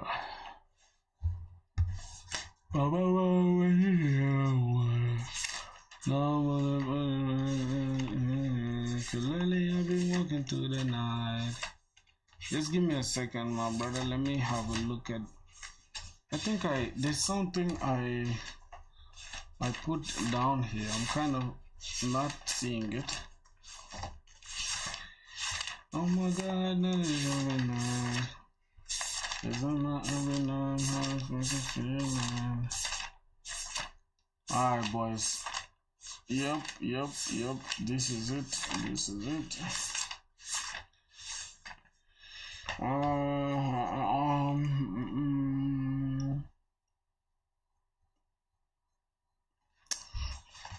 So sometimes initialize outside. Bro, I'm so stupid. I didn't see it coming. It's here.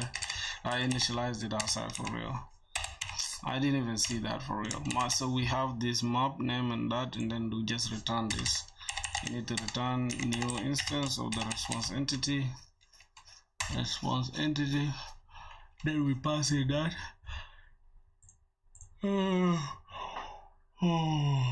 Now that's a default message. I think here we can just return our errors, which is these errors, and then we can just return our HTTP status code, and then this is going to be bad request. Okay. What's going on here with this response entity? What do we have here? Oh, we are supposed to return the new API response DTO, but we are not using it anywhere here, so we are not going to consider it here. Are we going to use it here within the response entity? Because we're not using it here within this validation errors. We need to be able to use it, so let's see how we can use it. Error.field name and error message. That means we need to also add this so that we can return this API response entity here.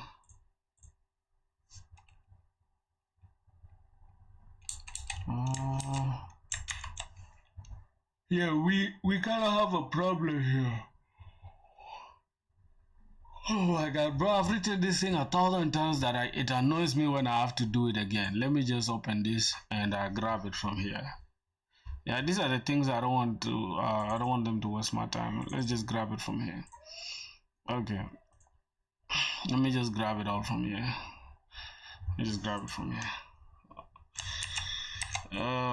Yeah, the only difference is that you can see here we have this in place. We just have to create this key set. We check if the error, if this error is empty, then we return validation failed. Oh my god, we return validation failed, or else we say validation failed plus errors, and then we can return a new instance of the response API response DTO, error response DTO, and then we just create it here. We grab the message, we add the path, we put the value of the HTTP status, and then we put the time and then we just return the new response entity. Then we return the API response. We add the bad request. I think that's the only issue we had. So let's just fix it real quick. Okay, so we're gonna return an error message. Message which is gonna be errors. Let me grab these errors, and then if these errors exist, then we can say validation error. If errors dot is empty, right? Is empty, validation errors, or else we just make sure not error to string. We just return validation failed, and then we just add plus errors. Okay, that is fine. We could say dot key set is gonna also do that for us, but let's just leave it like that. Let's keep this as validation failed. Okay, and then from there we just go ahead and create this. Let's go ahead and say API response error DTO. Grab it as this API response. Let's call this API response. Now new instance of the API response DTO. Now we open this, we pass in that message, and then the path. Now we also need to go here and then add this HTTP servlet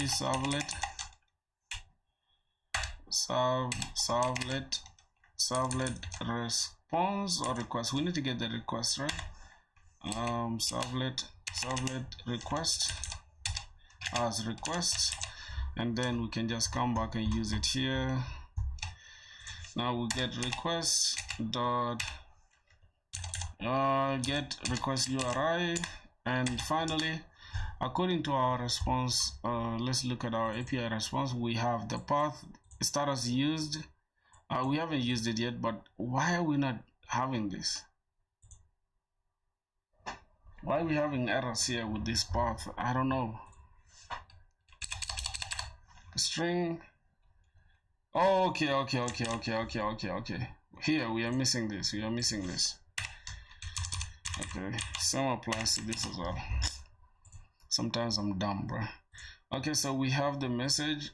What's going on here? Let's close this. So we have the message. We have the request, which is the path. Can we follow this? We start with the status, then we follow the path, and then the message. I think that will make more sense, right? So let's start with the status. So we gotta say http.status dot I think it's gonna be bad request, and then we can have the value of that. Okay. Then we have what else? We have the path, which is this URI. So let's take this path here. Let's pass in the path URI. Okay, lastly we have status, path, message, and then timestamp. So let's just grab the local date time dot now, and that is gonna be it. So it's just a matter of returning. Okay, just a matter of returning this API response, and then we pass in this. We are returning this response entity, and there we go. So we have that fixed already. Okay, lastly, let's just go ahead and now this is for validation errors. So this is gonna be for 4. I think validation errors 400 if I'm not mistaken. 400 validation errors, and then 401 is for unauthorized, and then 404 not found. Okay.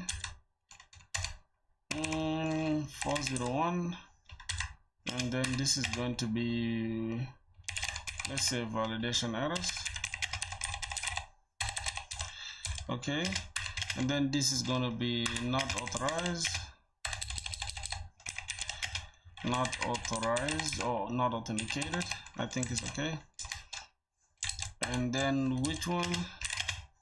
This is going to be our not found, resource not found. Let's just keep it as not found.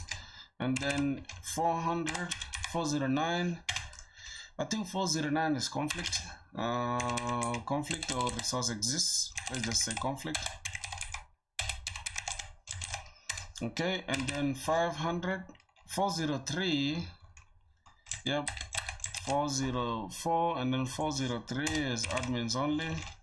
403, just have this as admins only.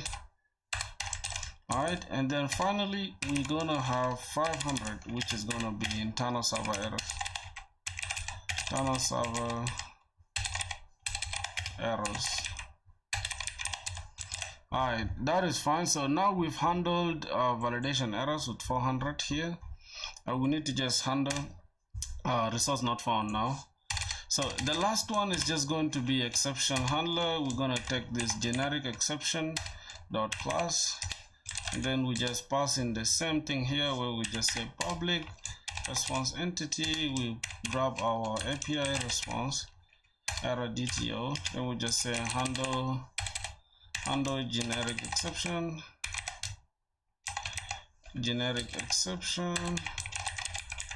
then we pass in this exception that we have as EX, that is it, EX, and then we just pass in that.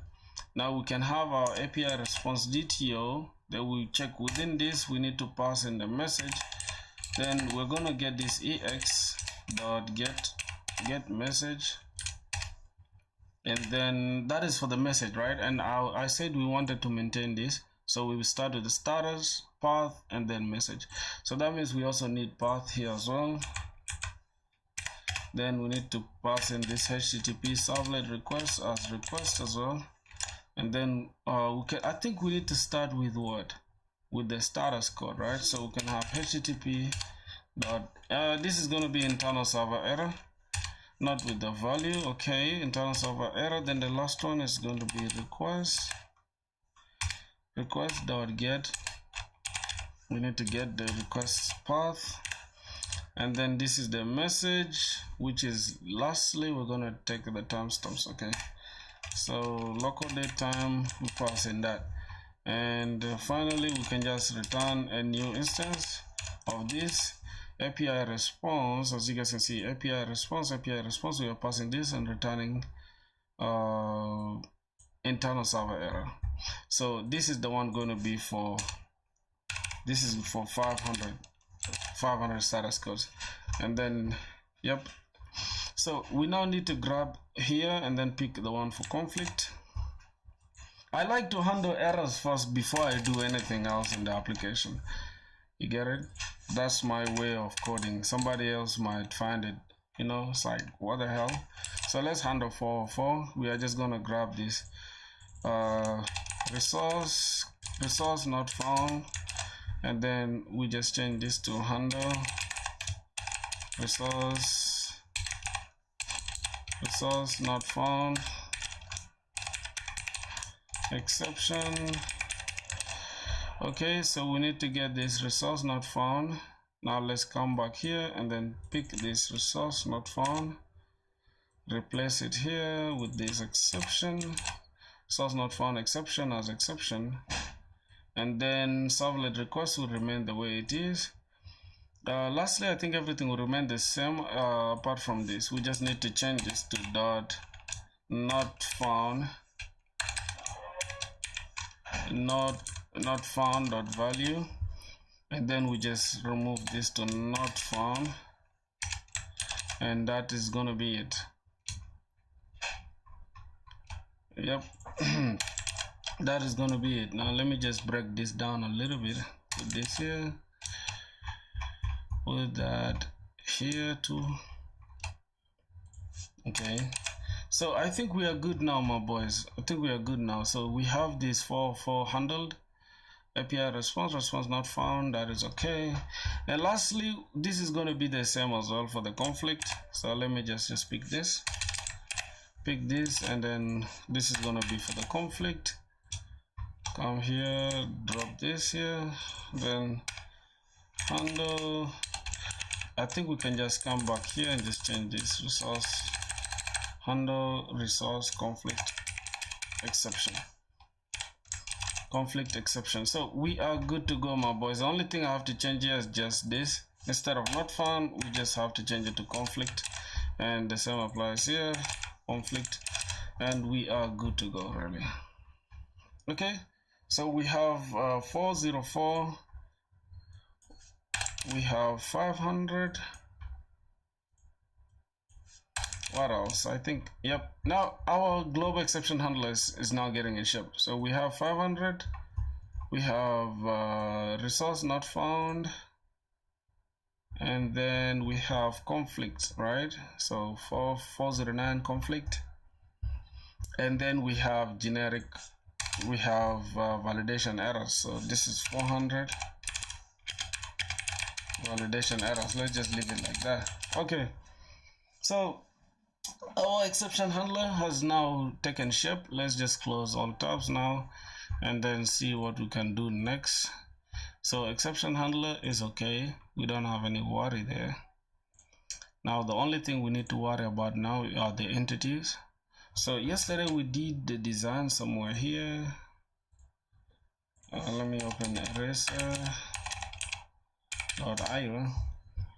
We had some ideas. Yep, we had some ideas here, and this might not be the last one that we need to worry about. But for the user entity, I really don't think we need to use email password. So I was thinking we would just let users just log in without email password, but we can just sign them in with like a unique username and email. But email should be unique, right? Because users should not have the same email. So I think email makes sense. I don't know, or maybe we just use auth 2. I think auth 2 also makes sense, using Google. I think using Google of auth 2. Should we do that? Should we use auth 2, boys? It's okay. You guys don't seem to be interested in auth 2. Alright, let's just go and maybe roll our own auth, which is so sad if we have to do that. So let's say add entity, add data from Lombok. Before data, we need to put the table, add table, and then within the table we need to give it a name, and then we're just gonna call this users table. Gonna need the no arguments constructor and all arguments constructor. Alright, then we can just add this as the ID. Then we get the generated value generated. Let's just get the generated value, bro. Oh my god, I can't see it. Okay, generated value. Then we need the strategy, should be generated type of, I think auto is okay, or we can just leave it as UUID for users. I think let's keep it as UUID, and then we can have private UUID as the ID, or we can just call this user ID. So I think that is okay. Now from there we need to see what do we need to get from this. I think we need a username for the user, and then they created at timestamp. So let's just say local date time, this is going to be created at, or we can keep when the user logged in, that's going to be for the session. Should we keep track of when the user logged in and last seen? I don't think so. So let's just keep it as easy as that. We have the username, we have I think I have a better system design somewhere here that has all the requirements. Let me open Claude. I think I used Claude to generate that somewhere sometime, if I'm not mistaken. And this is how you use AI, my boys. Yeah, I think this is it. Yep, this is literally it. We have it here. We have the system design and the entire user flow somewhere here. Okay, so we have this browser client, HTTP requests and WebSockets, and then our server is the backend, and then we have our Postgres as a database. So let's look at here. User lands on our login page, enters username or password. I think we have to just roll our own off. It's okay. It's just private string username, private string password, also just email. Let's just put in email and email. And I'm thinking we don't have to really worry about username, right? I feel like we can just assign the username according to the ID of the person automatically, but let's just keep it like this for now. Okay, so do we have to keep track of when it was created or updated? I think it's okay. So local date time, say created at, and then local date time, updated that. Okay, this is private.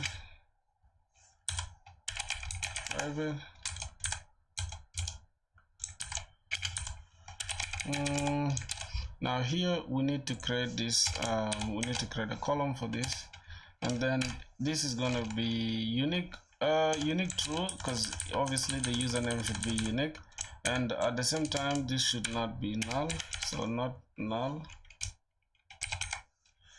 Oh, it's okay.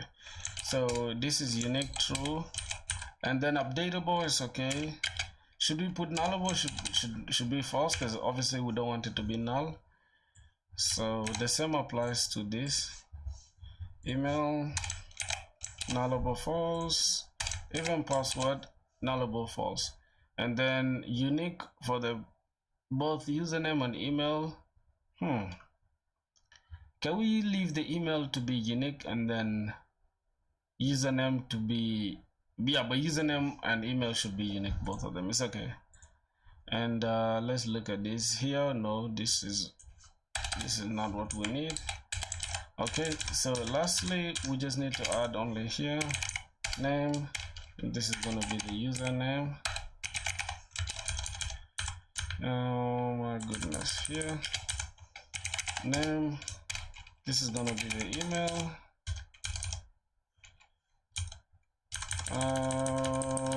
This is the password.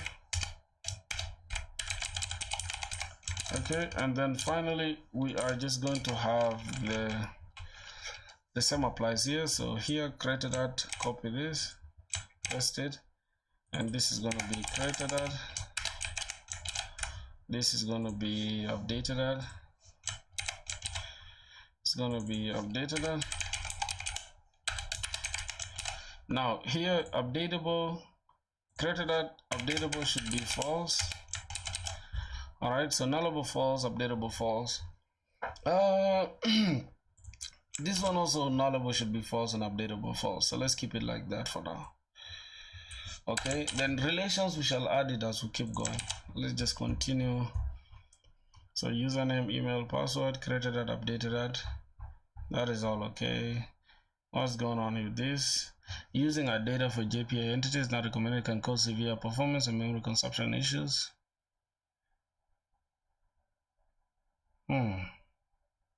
Let me see.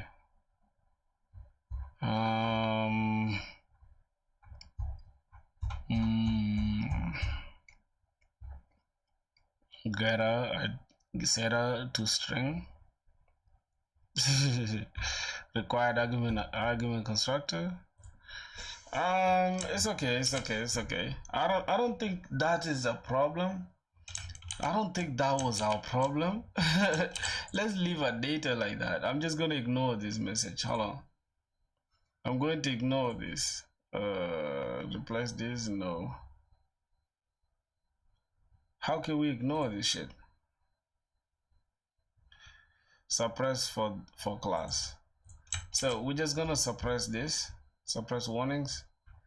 Yep, we're just going to suppress for this class. We don't want to worry about all of that. Okay, so let's continue moving. That is that. Now let's just create this bin, and then we can just call this public, and we can have this password encoder. Password encoder. I think we can use bcrypt, right? Bcrypt password encoder as well as password encoder. Then we just return a new instance of bcrypt. That is that. I think we can use JWT later, or maybe we can just use OpenAuth. So let me just leave a comment for me here, and I'm just gonna call this to do.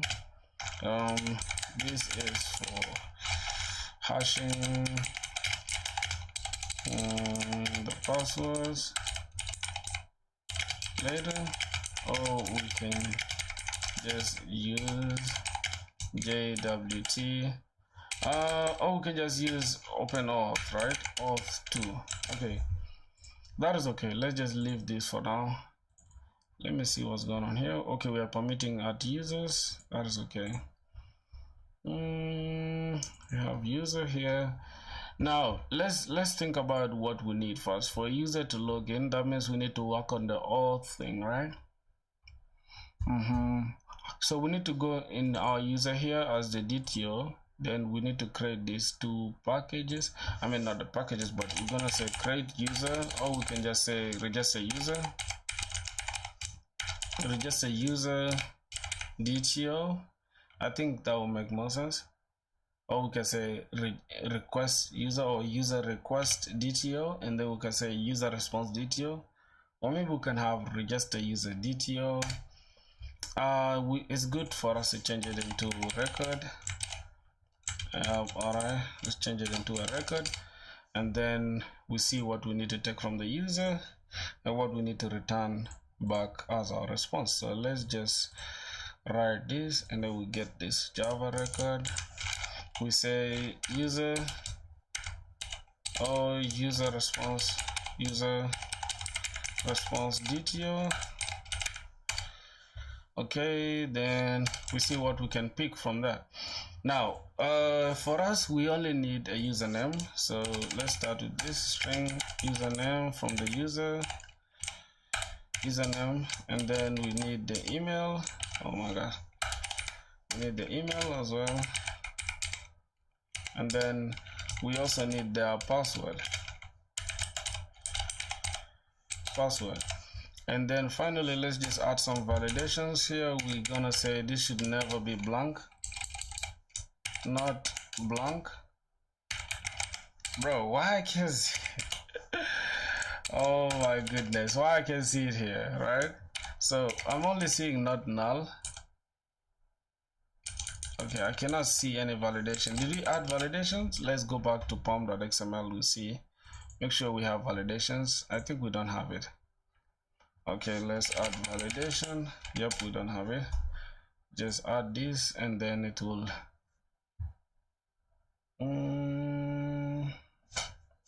Alright, let me charge my computer. Okay. Yo, what in the hell just happened, bro? Oh my goodness.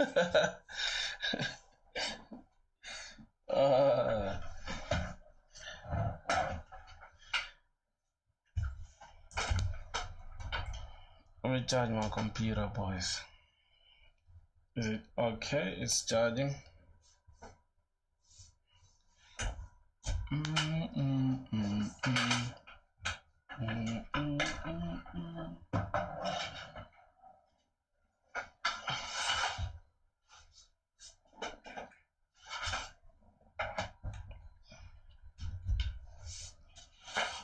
Okay. Oh, we are good to go. What's going on here? No, don't suggest anything. Let's remove this. Okay, so here we don't need this to be null, and it should not be blank actually. So username not blank, and then we need this a particular size. No, let's leave it like this, and then we can just add a message saying username is required. Let's just say user name is required. Okay, and also here this should be an email, and the email should never be null or not blank. Okay, that is that, and then within here we can say message email is also required.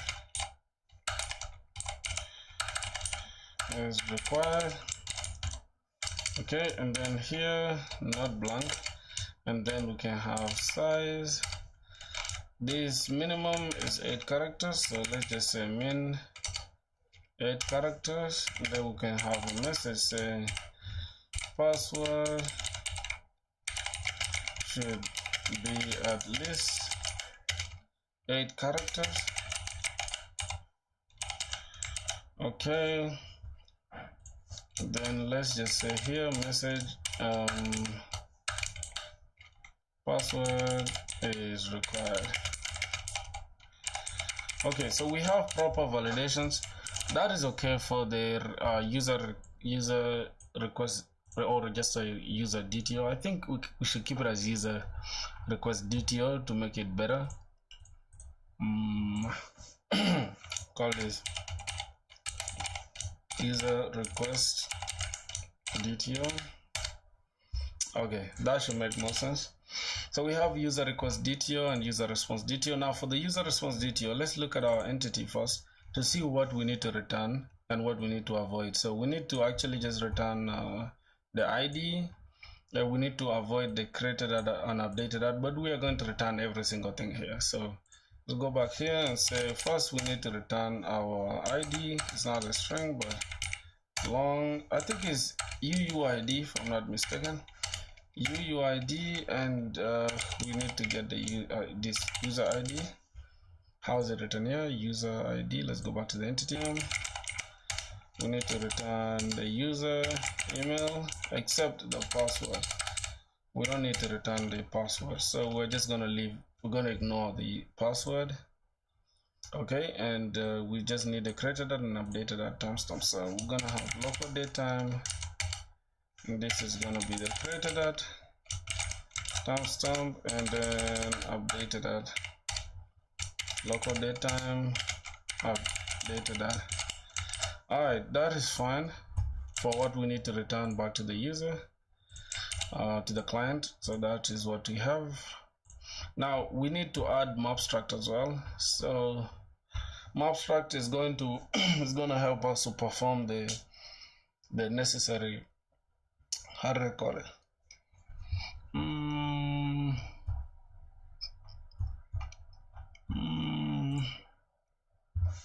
I'm just gonna take this off. This is annoying me.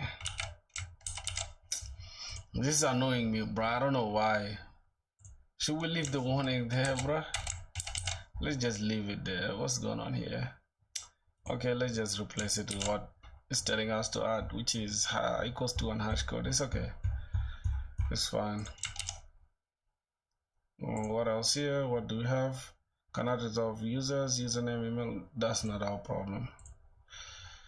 Okay, so what I'm gonna do, I'm gonna go to my other project real quick so that I can grab the, let me just go here and then grab this stuff. Hold on, let me close this. I just need to grab this Docker compose from here and then just go and replace it with everything that I have here. Okay, this is it. Let's open our YAML, just replace it with this, and we're just gonna change this to filthy. Containers is gonna be filthy chat. Postgres is filthy chat. Okay, that's the database name. We are storing it within PG data. Okay, here the user, we can keep it as Postgres. It's okay. Keep it as Postgres. Postgres filthy chat. That's fine.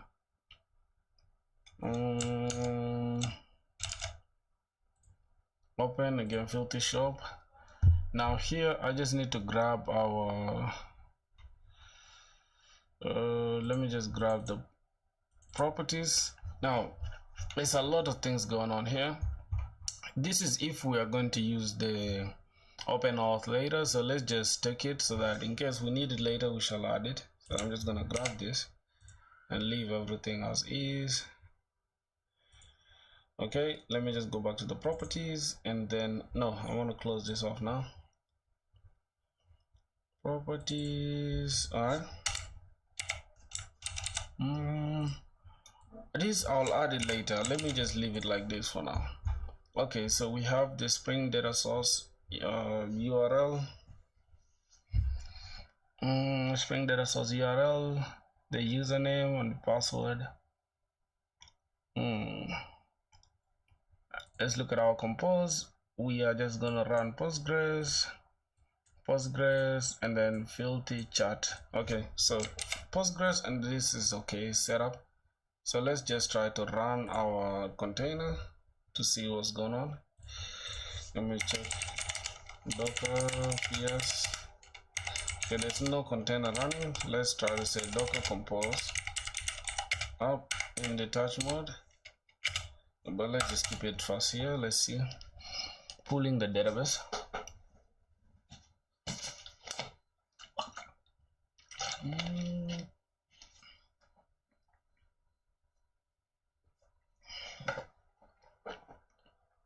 jQuery for what? What is it for? You mean for the front end? I don't think we need it.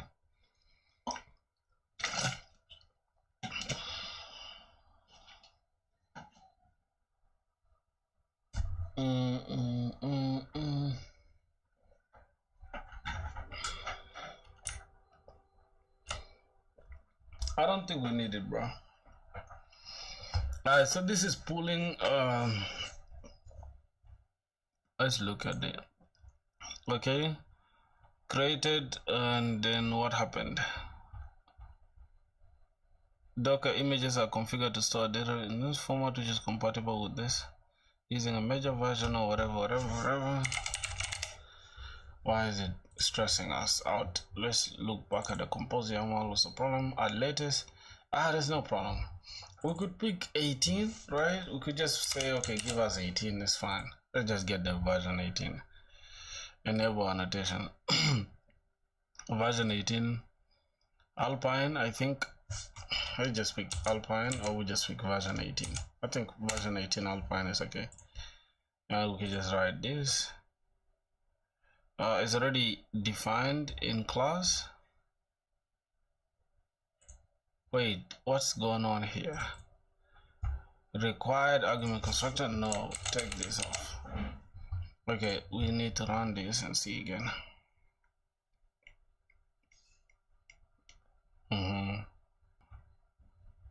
Database pooling. Is that our problem? Okay, so what I'm gonna do, let me just go to this filthy blog. No, I think we can use this. I think we can just use this filthy task. Let me grab this. Let me go to Docker Compose here. Where is it? Okay, oh, this is fine, but within the properties we can just grab this and not replace it with whatever that's there, so that's fine. You know, within our properties we have this one that we push them already to our we exported them as our environment variables, but since we are keeping it here, let's just keep it here. So we have Postgres driver, Postgres driver, then this is the URL. We have JDBC. Now, you know what I'm gonna do? I'm gonna leave this the way it is here, and I'm just going to comment them out because we shall use this format later when we want to go live with the application. Just gonna keep it like this. Okay, we can just replace this with whatever that's here. User, we can call it filthy, or let's just say admin. And then this we can just keep it as admin pass. Okay, admin pass. Let's just replace this here with admin, and then this is admin pass, and we are good to go. So I think admin pass should just be like this: admin pass, admin underscore pass. Alright, then this should be filthy underscore chat. Let's just leave it like this. It's okay. So I think we are good now, boys. If we run it again, this should not trip. Let me close this compose, and yeah, let me just run this again. Docker compose up. Let's run it and see. So you know what's funny? You guys, if you guys are doing backend development and you guys don't know how to use Docker, what are you doing with your life, bro? Like, what are you doing with your life? And this light is super bright here. Let me just do it like this. All right, let me try to calculate it. Let me put this like this, show, so I can see if I'm doing right. Okay, because this light is super in my face. Let me take it back a little bit like this, and then I can put this back like this. right? Push it a little bit back and then just bring this like this. So yeah, this is good.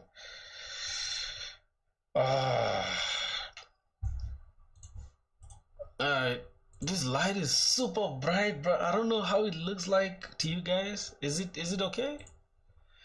Super bright, bro. I can see my feature through the brightness. I can see my feature through the brightness. So we have our database connection. As you can see, database system is ready to accept connections. I'm just gonna close it because I want to run it detached. So docker compose in detached mode. Okay, it started the container. Now let's check out let's say docker yes. Okay, container started some seconds ago. Now let's run this. Alright, we have WebSocket plugin available. And boom, so we have here Tomcat running on 8080. Let me stop this. I want to change this port to like 8000. I want to change that port to 8000. So let's go back here and then let's say server.port.8000. Just keep it on port 8000 and we can just run it again.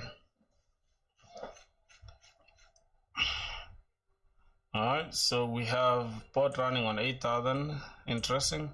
Password is auto-generated for development. That's not our problem. Alright. What's the next thing we have to do now? So we have everything in place. Now let's think about how we should approach now the chat system and this other stuff. So we have the user. For me, I don't think we really need to create our own JWT authentication. That is just going to increase the load for us, like functionality with Google. So I really don't think we need to do too much there. You feel me? So I've changed my mind. Let's just go and let's just use auth 2, right? Because let's look at the context of what we have now.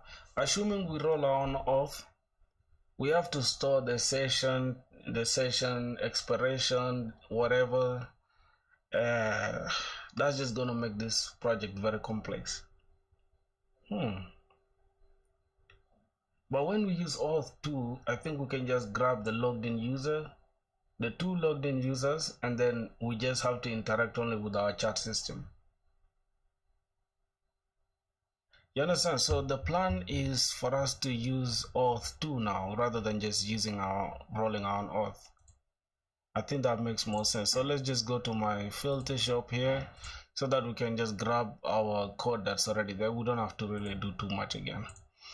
You get it? Work smart, not hard, my boys. So let me just close this entire thing and then we go to config. We can grab the web security config, then we can just come and say okay, for logout that's not going to be a problem. We can just take this login, this entire login, and then we can grab this entire user service here. Yep, this entire user service with the admin initializer, all that stuff. Yeah. Oh, we could roll our own auth. One of the two is gonna help, right? So we can roll our own auth, or we can just keep it like that. But I don't know. What do you guys think, boys? I don't mind any. So yeah, I don't mind any.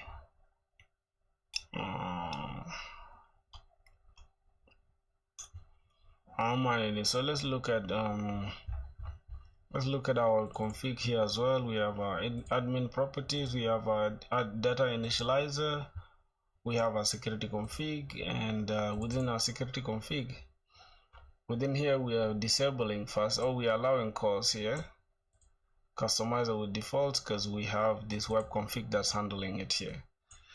Okay, that makes sense. That makes so much sense. So I think we need to just roll our own auth. Then we just come here and just take everything. Let's go back to pom.xml here. then we can just add Lombok and all that. Then if we ever need anything new, we shall just add it. Here we have JSON token. The same applies to here as well. We have our JSON token too.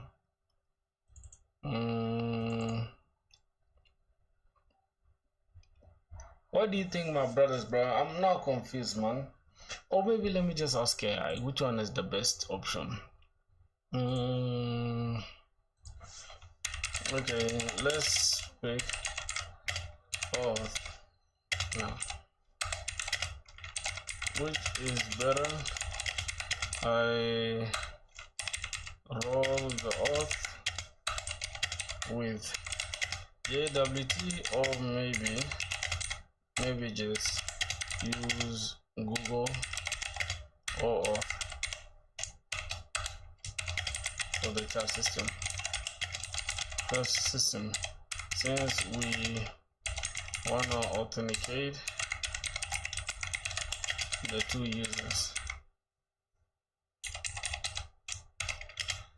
who are to send chats.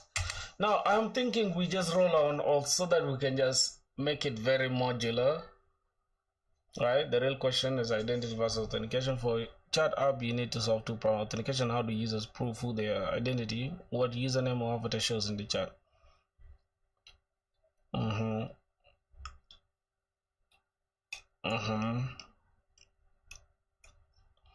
Every request client sends the JWT, server validates, allows access. Now, so registration body passes that, and then check if the username exists, or else if username exists, and then we hash the password, then inside the users to the database, that will return that, and then login, we pass in with the password, and then the server finds user by username, compare both with bcrypt, generate JWT on login, JWT secret on login, and then we return the JWT token WebSocket connection. So which one is better? So we shall have this user as this UID, and then 123, and then we have Alice, and then what again? We have these okay, these are timestamps. So pros, full control, you own the user data offline first. JWT doesn't require DB lookup, stateless. Simple, no auth, redirect flow, complexity. So which one should we choose, boys? Which one should we choose? User picks display names directly. Fast insertion, change auth logic without third-party constraints. Best for internal tools, gaming chat, in-game identities, anonymous chat, no real identity needed. MVP, why you need to iterate fast. Google auth,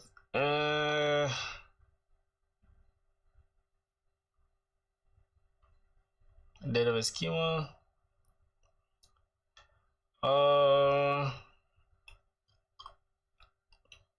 okay. So for B2C apps where real identity matters, apps, wait a minute, best for apps that need social, import Google Contacts, no. Teams collaboration, no. So that means rolling on auth is the best bet here.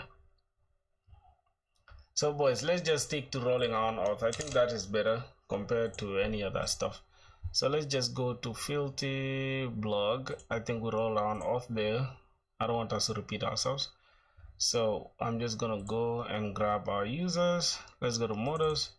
Let's just grab our user DTO. As you can see, we have that, but we're not gonna take things like roles and all that stuff for now. There are a lot of things we're not gonna take in, like this. We're not gonna take in the user roles because we don't need the user roles anyways. We can keep get password and get username as well. And let's look at our DTO. Within the user DTO, we have the create user DTO, which is fine, and then login user DTO, which is also fine, and then the user response DTO, which is this. So I think this is okay. It's okay for us to take this entire user entity and then use it in our application, right? So that's what I've decided. Now we're just going to use that we're going to use this user thing, and then we can just make this controller. We're not going to worry about all this promoting user. We're just going to get the current user as well as getting all users, and then logging in the user, registering a user. Okay, let's look at the services. We have our auth and then JWT filter. We are just going to copy this JWT filter because we already understand it. I don't want us to roll it again from scratch. JWT service, we can do the same thing as well, because what is happening, we are just signing the key. From there, we're generating the token using the JWT's builder. This is the builder method. And from there, we are extracting the username, we are extracting the claims, and we are extracting all claims here that we're using within the extracting claims. And then we're checking if the token is valid, and we're checking if the token has expired. And finally, everything is being injected within the service. So I think it's easy now for us to just grab the entire user service. So that is it. Let's just go back to our code, and I'm going to open them side by side so that we can just copy the entire thing easily. Work smart, man. With the chart, new window. Okay, so we have this. All right, let me switch from this to that. So we are now on filter chart. Let's go to filter blog, and then let's go and grab our JWT auth filter. But let's first go here and create the auth within the services. So we're gonna call this user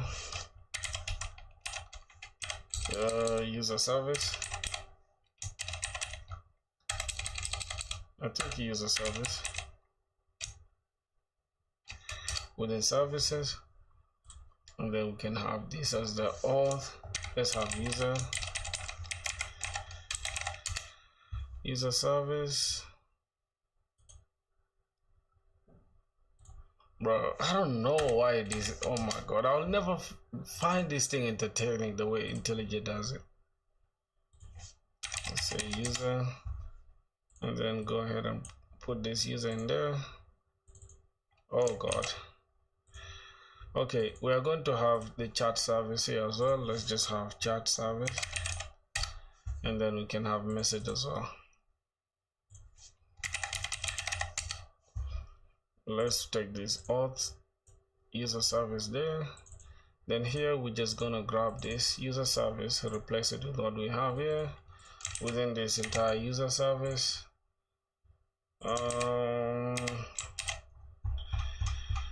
Okay, my boys, you shouldn't worry about any of these errors. We shall fix them in a minute. Okay, this is to get the currently authenticated user. Fine. Here now we need to go and create again JWT service. Now this is a class JWT service. Okay, and then within JWT service, let's just grab our JWT service here, just paste it here. It's not gonna, we're gonna have errors, but we shall fix them. So the last one is just gonna be the auth filter. Just grab the auth filter. This is gonna be the JWT auth filter. Okay, JWT auth filter. You know, I don't encourage you to copy any code. As long as you understand it, copy it. This is my code. I've been writing this like 100 times and it's boring me, so I just need to work smarter, not hard, you know. So now the only thing I have to change is go back to this and then change a few things, like for example this, set the package name to user. Okay, that is user. Let's go back here and also change this package name to user. The same applies to this user. Okay, that is okay.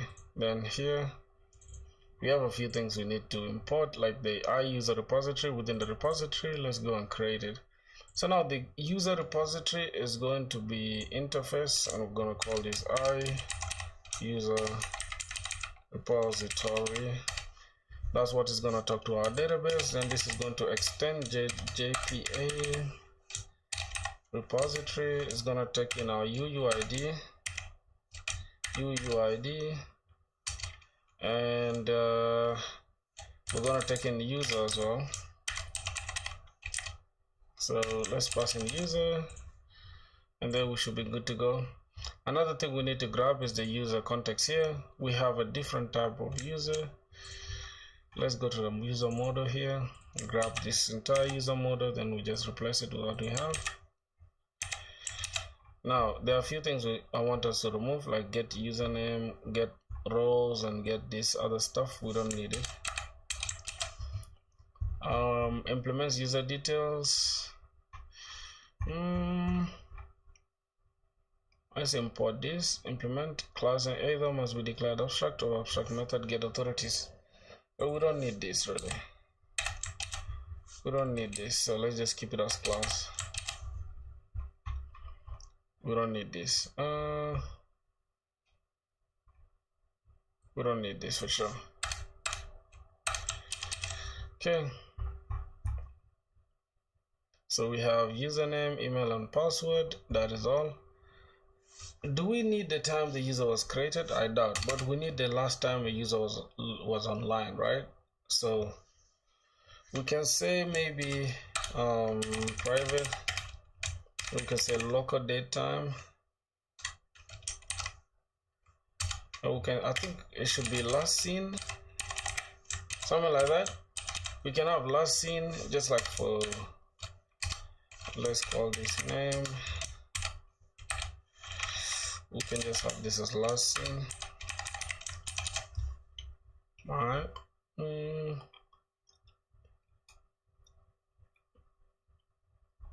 Okay. So we have username, ID.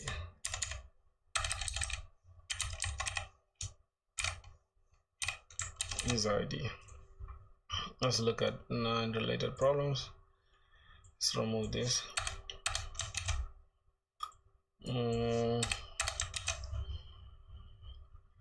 Okay, so we have problems obviously with our DTO. Our structure has now changed, so this is fine. Response is not okay because then we need to remove this. We just need to add the last one, which is going to be last seen.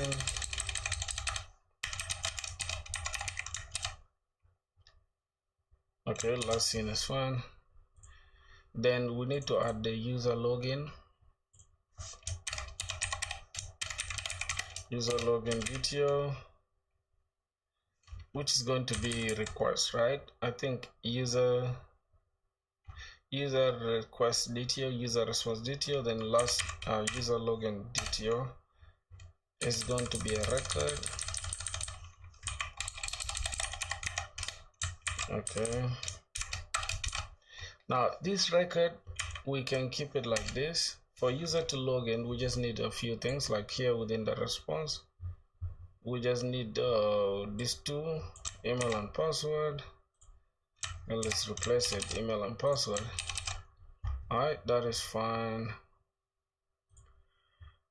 Okay, well, let's see, related problems, not bad. So we are going to correct everything here. There's some errors obviously. Let's import this user.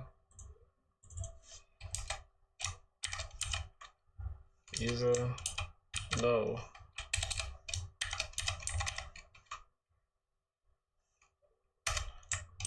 What the hell? Why do you have related problems? I don't understand. Let me look at JWT filter. Okay, let's import this user repository. Cannot resolve this. Okay, fine. I think we have mapstruct, right? Mappers, this is going to be the user mapper. That means we need to go to pom.xml and then we'll grab mapstruct with it. This is mapstruct with this processor.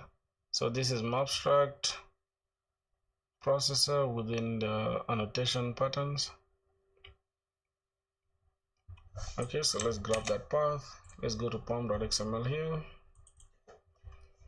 Just right below Lombok here, pass in this, and let's go ahead and grab the other mapstruct version, the dependency itself now.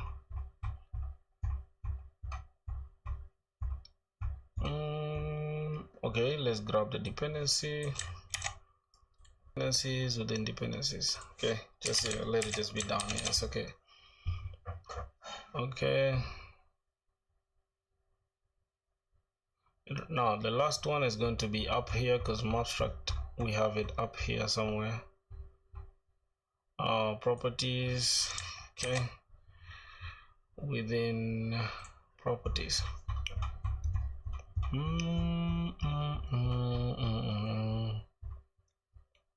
Okay, the ID, URL, description, licenses, just right below here within properties. Okay, I think it's going to be down here. So we have properties, we can just add this abstract. Let me copy this, paste it here, and then just remove this. Okay, so now we have that in place. Let's close this, and we need to go and create mappers within here. Mappers, and then we can have user interface I user mapper. Okay, so we can have this, we can have component. Oh, we can have this as a mapper. Hold on, my bad. Let's import this as a mapper. Why is it not reading mapper, bro? Let's all right, interesting. So now we have mapper. Good, and then we can have component model should be Spring. So there are only two things that are missing, right? We just need to go back here and then grab this mapper, user mapper, the entire user mapper here. We just replace it with what we have here. Okay, then we just have to change a few things like this. We set the package name, and then here we don't have ID, we have user ID. Okay, and then the next thing, we don't need roles, so let's take it off. And we need create user DTO. We are calling it user request DTO. User request DTO, and then user response DTO, we are calling it user response DTO as well. So we just need to import this. Okay, we don't have this for some reason. Username target. Then okay, let's remove this. We don't have this user response DTO, so let's just call this user response DTO, and that is it. So this is okay right now, this entire mapper. We can just import this I user repository. Do we have it here? Yep, we have I user repository. Let's just say I user repository as user repository. And then the JWT service, we don't have it. So what I'm gonna do, let's remove this. We are supposed to have the JWT service, so let's have private final JWT. We have the auth filter, but not the service. JWT service is here. Now what's going on here? We don't have JSON web token as within our pom.xml. We need to go and get it. Oh my goodness. So let's go to pom.xml. We are coding, bro. We are locked in. We are locked in like crazy, my boys. All right, so JWT, all the dependencies of JWT token, even Flyway. We are going to need Flyway later for like for all the migrations, but we are not gonna get it now. Let's just stick to this. Let's grab this JWT token. Let's go to our pom.xml, and then just right under this Lombok, before any testing. Okay, just right below this, we can just add it, JWT token, and I think that is it from here. What else are we missing? we just need to refresh this, right? Fun fact, the refreshing thing is not appearing. I don't know why. Let's just go here and then we say no file. I think revalidate cache should do it, and then we can just revalidate this, then we restart it.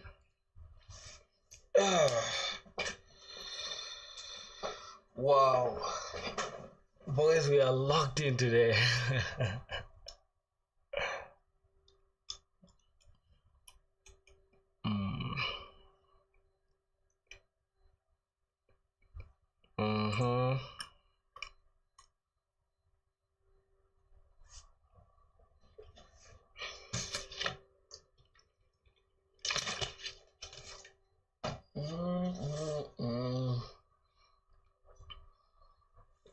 I think when I'm coding like this, somehow this stuff doesn't show me, right? Does it? Okay, it's indexing, it's fine. Let it index in peace. And for the meantime, we're stretching ourselves. Reconnection successful? What do you mean? Oh gosh.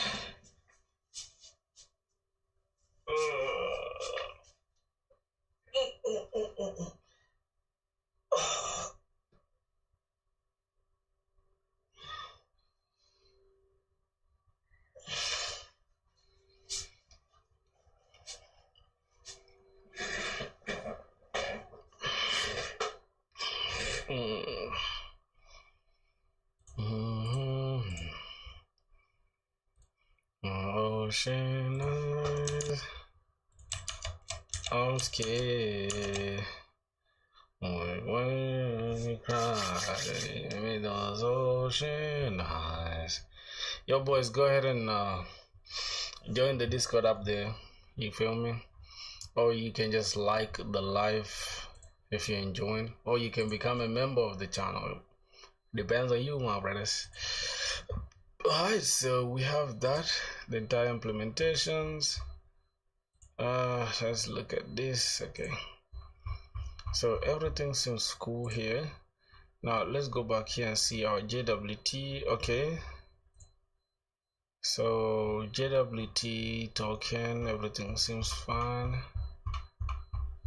Okay, I'm gonna look at what we're not using. Token is valid. I don't know why we're not using token is valid. We're supposed to be using it. Not bad, not bad. Let's look at this JWT service now. Let's go ahead and import it.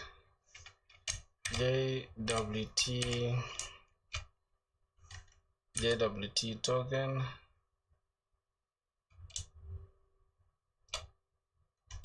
service as JWT service, and then everything else is using this. Now what's going on here?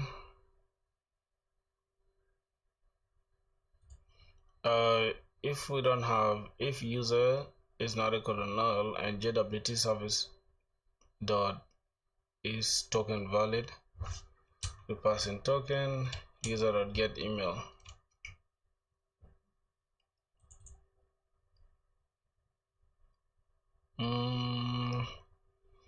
Okay, so we need to get these authorities here, and this one is used by, let's go back to our user. This is here, we have implements. Let's go to implements, user details, and then we have a few things that we need to implement the methods for.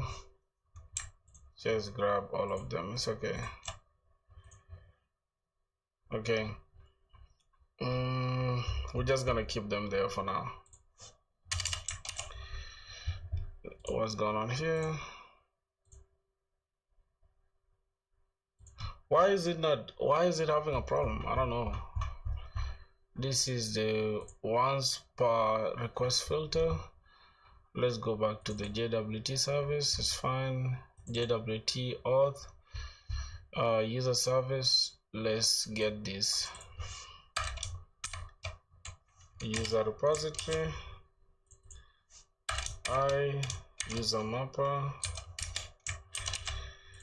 Okay, now the auth response DTO.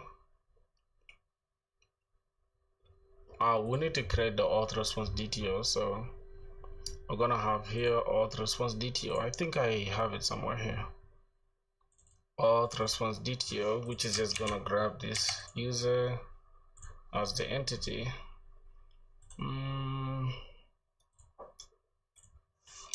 Auth response DTO. Then it's just gonna take that as a record.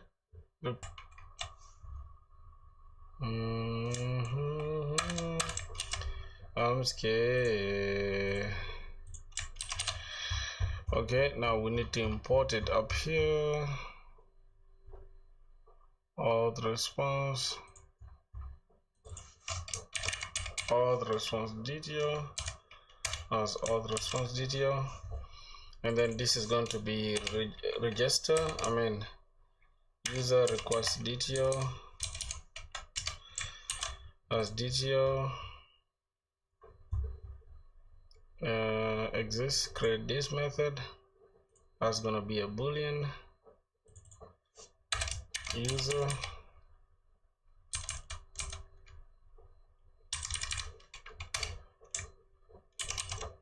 bro. Why do you have to do this like this? No, we don't have to do that. Import this. We need to just change this import. We just need to use this user. Oh my god, why do we have to use it directly here, bro?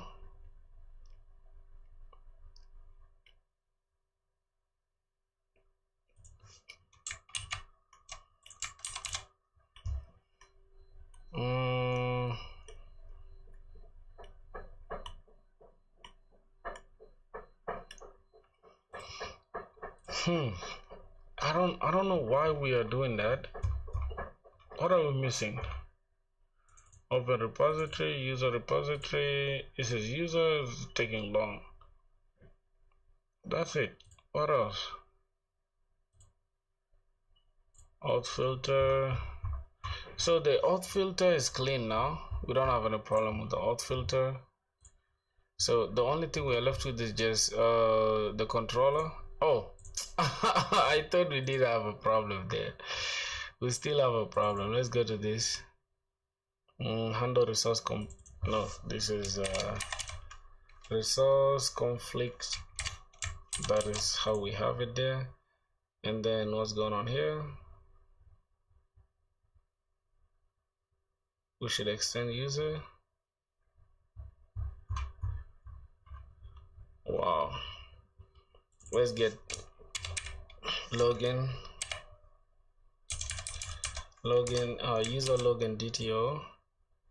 Then we create this method find user by email. No, not scoped. Something is not right here. Let me just go here and then I take the entire repository, copy this, and then go back here, copy this entire repository. Then the only thing we have to change is just UUID, and then this package name error. Right, now let's go back here and see. Okay, now resource not found, we're just gonna say resource not found as well. Okay, what else? This is gonna be user response DTO. Interesting. And then get roles, we're not gonna need roles, so let's take it off. Matter of fact, we're gonna remove this entire transaction because it's having to deal with admin, and we don't want to worry about the admin for now. Or we can just leave it there, I think. Alright, so that we can see. I think we need roles for real, because why not? We need roles. You know, I just thought about it because we're gonna need an admin and stuff, so we're gonna need roles definitely. So we're gonna need roles for sure. I'm just gonna take this entire stuff and then go back here, go to this user as a model, then just below here we need to add this as well because we need roles. Definitely need roles, and we just need to create here enums. I think we can just call this roles, and then we just replace them with that admin and stuff. So we have roles. We can take this as the admin. Say we have admin.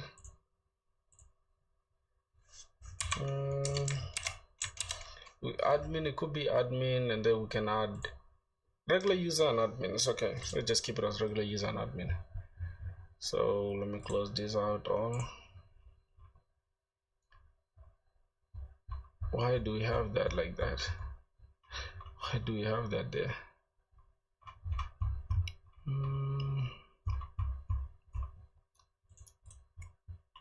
Okay, let's call this enums,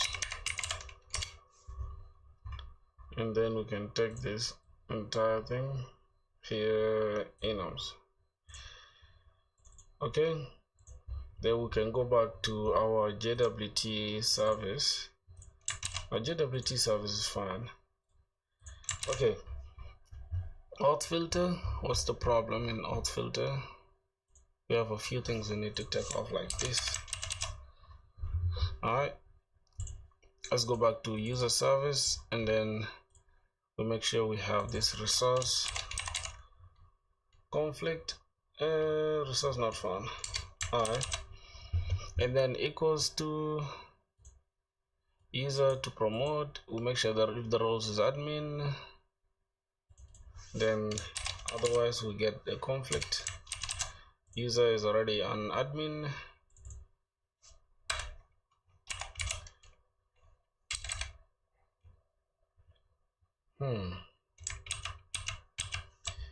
Wow, boys, this is like some insane stuff, right? What we just did right now. Okay, we need also access denied. Let's go to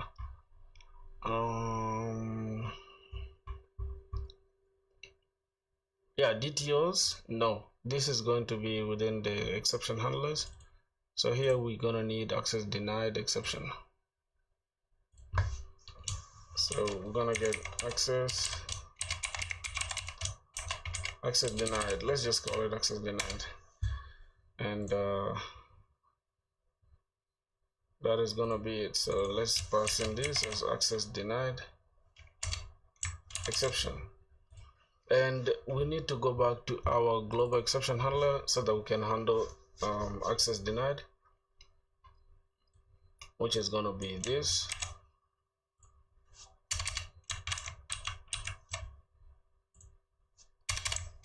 Okay, and here we're gonna get access denied dot access denied, and we're gonna say handle access denied exception, and here access denied. Same applies here. We just have to change this to not authorized, I guess.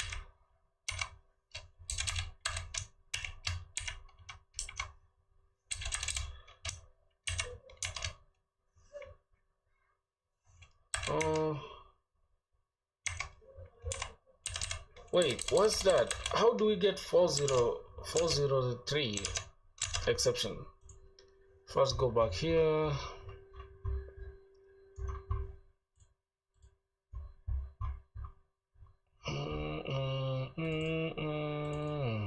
Yep, we have that. Let's go back to our access denied. Forbidden, actually, it's forbidden. So it's forbidden. Sorry, my bad. So we just need to pick it as forbidden dot value. Then we can just pick this as forbidden dot value. Alright, that's fine. Okay, now the next thing we have to handle, let's go back here, and then for the access denied, it's okay. Resource not found exception, resource not found. and here's resource conflict.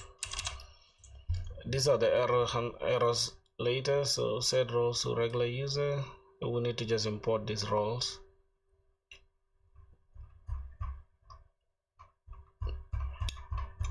We need to import these roles.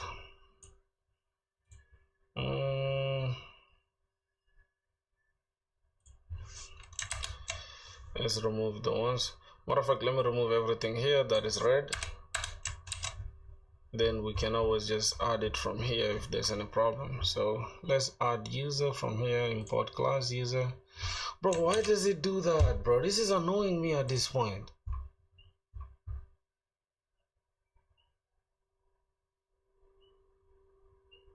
Bro, we just need to import this user, bro. Okay, we just need to change the class name to what?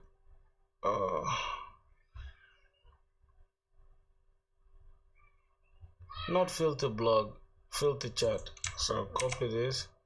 Anywhere where there's filter blog, I think it's Command D. Replace it. Oh my god, that's fire. That's fire. And then this is filter chat. Okay, so copy this as well, Command D, paste it. Yep, that should do it for us, boys. And let's try to do it now. Let's set variable to user.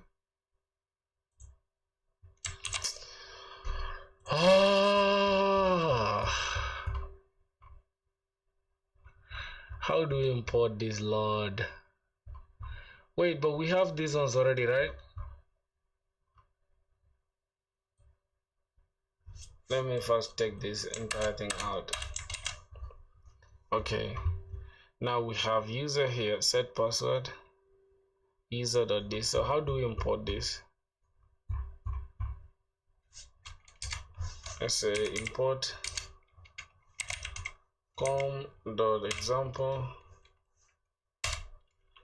dot filterchat dot models. We need to import the entities dot user, everything in it. Let's try to import user, see what's gonna happen. Okay, within the entities, user, and then we'll pick user, right? User.user.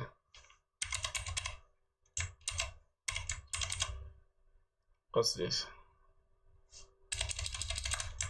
Boys, is it just me or this stuff is just erroring out, giving me some insane errors? So what I'm gonna do, this has annoyed me now for sure. I'm just gonna copy this entire what is it? User service. Let me just import this entire user service and then copy this entire user service, paste it here, and then just import them in case of any problem, just like this. Directly from here, let me just set the package name, and then here cannot resolve symbol I repository. I don't know. Lord God. User repository, user mapper of response detail. Okay. User request detail, resource conflict. Okay, so this is fine now. This entire place is fine. Now here, login, user login DTO, and then resource not found. Okay, this is fine, this is fine, this is fine. Here, this is gonna be user response DTO. Okay, the rest is fine. Here we have access denied. And then I don't know why dot equals is not working.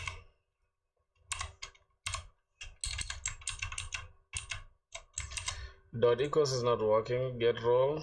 I don't know. Oh, we haven't added it, I think. That's okay. resource not found exception, resource conflict exception. All right, so for the most part everything is there. Resource not found, and then here resource conflict. So here we just need to add resource not found. No authenticated user found. Okay, that's not our problem for now. So we just have only a problem with create method within this repository. No, not this scoped method. Something is wrong there. Not this scoped method, my brother. Yep, not that.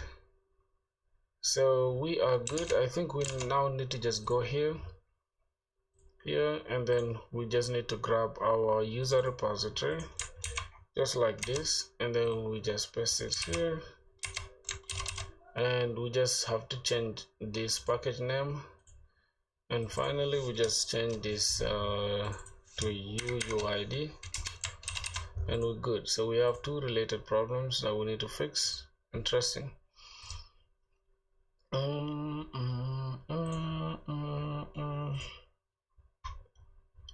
Okay, so every problem now that exists is only on the authentication part, where we have to check by ID and stuff. So let's see. Which other one again? Okay, we have JWT, that JWT user response API. What is this? Auth response. Okay. We have roles. Now we need to create this web config. Let's just go back here and then create this here. Let's create this web config.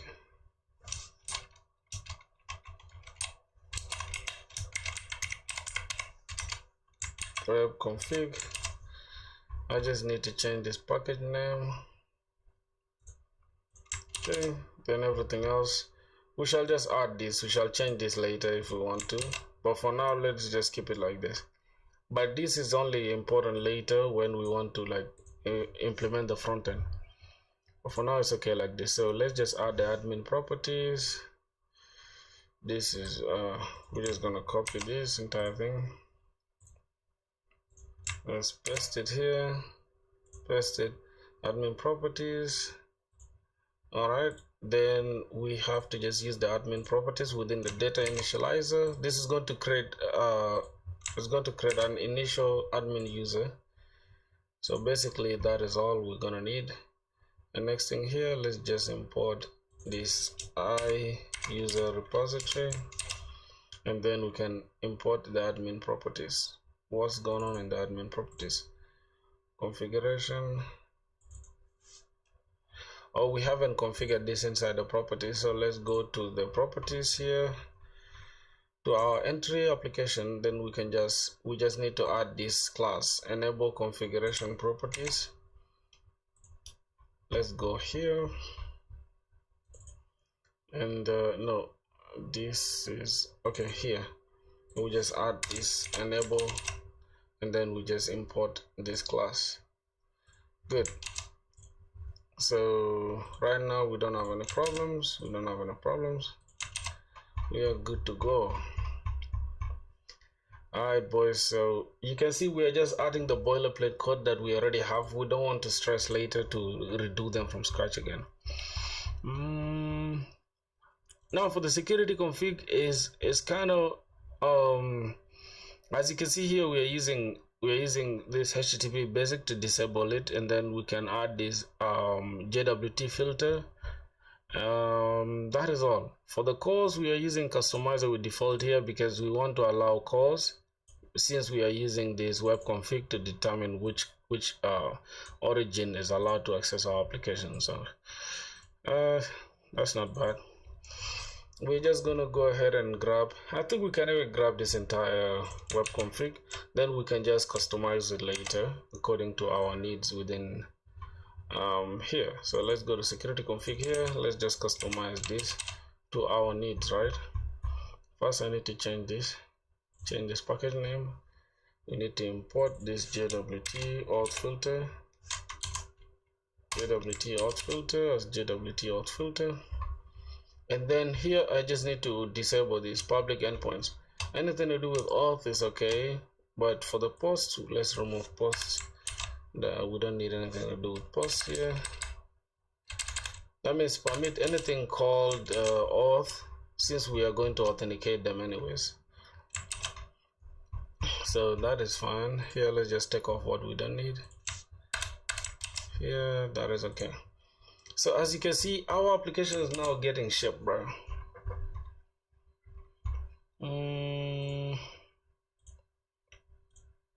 Our application is getting shipped. Now let's go to user controller.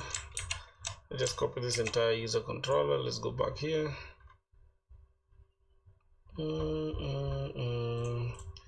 We're gonna call this user controller. I think we have control already, so let's just create a new class. Call this user. So let's just create a package user, and then from here I can create a class user control.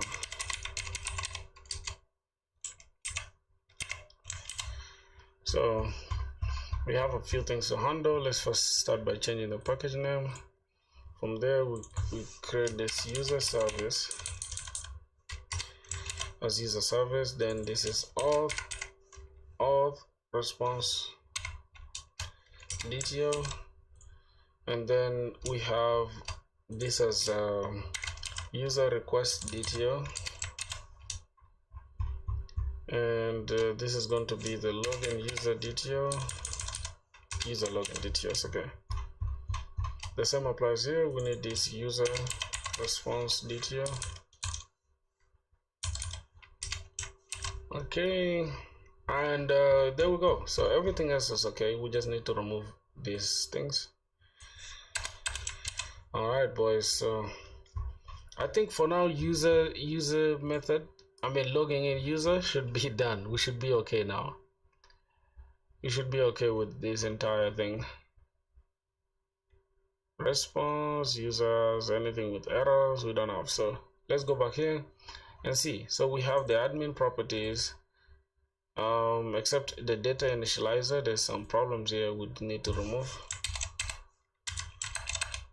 Okay, go back here, args, roles, import class roles. Say roles dot admin. Why are we having a problem with it? Argument constructor add not null.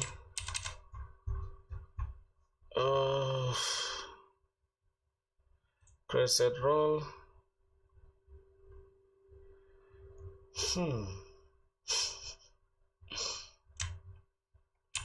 You know what's funny? I think this stuff is not importing the roles that we need, right? Private, this is private roles is equals to roles. Okay, set this, yep, and then we can get this roles is equals to roles, get authority. So yeah, everything should be fine. Method override with not annotated method overrides method annotated with this. I think for this we can just take it off, right?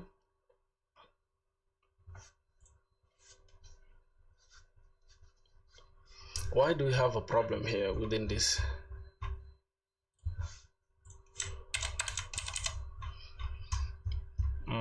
Why do we have a problem here?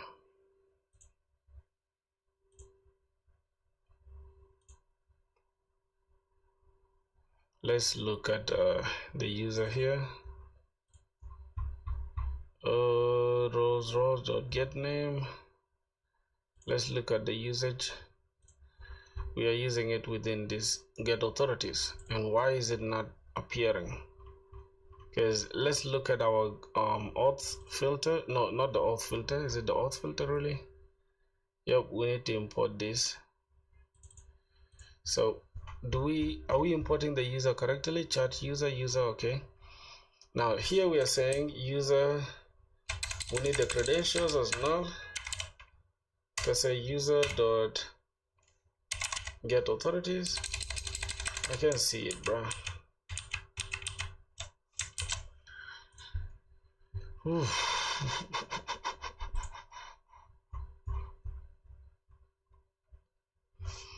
So let's remove this entire alt filter. Let's go here, grab this alt filter.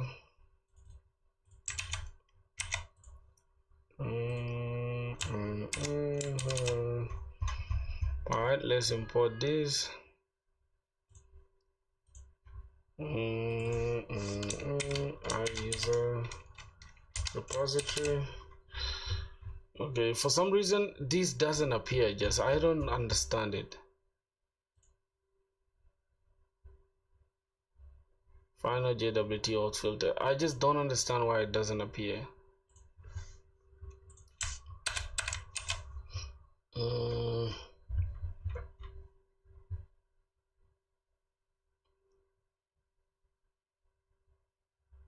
User. Oh my god, today I'm fried, bro. I just don't understand why we cannot use that. Oh, extends once per this, that's what we did.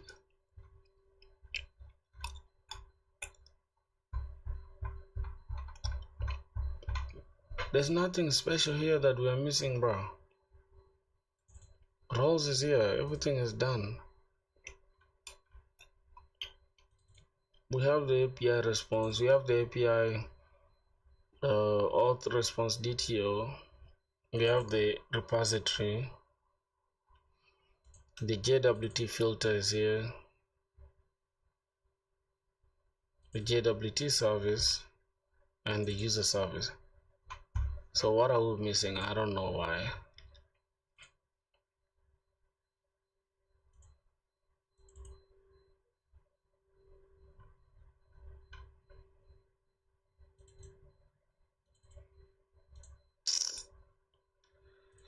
Oh god, man, I'm frustrated right now at this point, bruh. So here, this is checking for the bearer. Make sure we have that in the request header.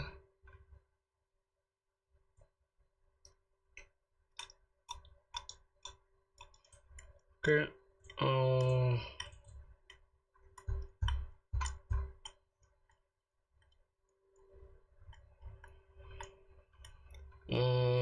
Find by email. Let's look at the repository. Okay, let's import this.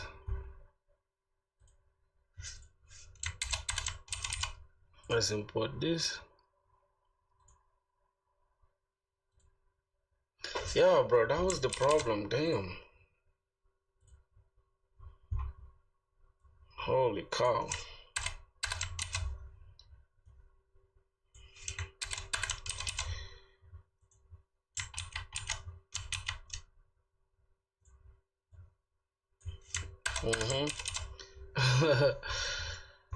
Okay, wait, which one was that? Filter chart, user. Let's look at the user. Import user entity. Yeah, create variable. Okay, what's this? To user entity, we are supposed to have this as a user mapper. Let's import this. So we clearly don't need this user model from prod filter. We need this instead. You import this user from this filter chart. All right, so I think that is it. Our problems have been solved, bro. God damn.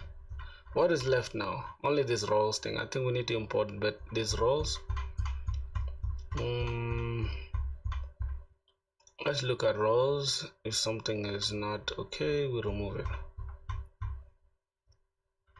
So we are not importing roles properly. I don't know why. Roles.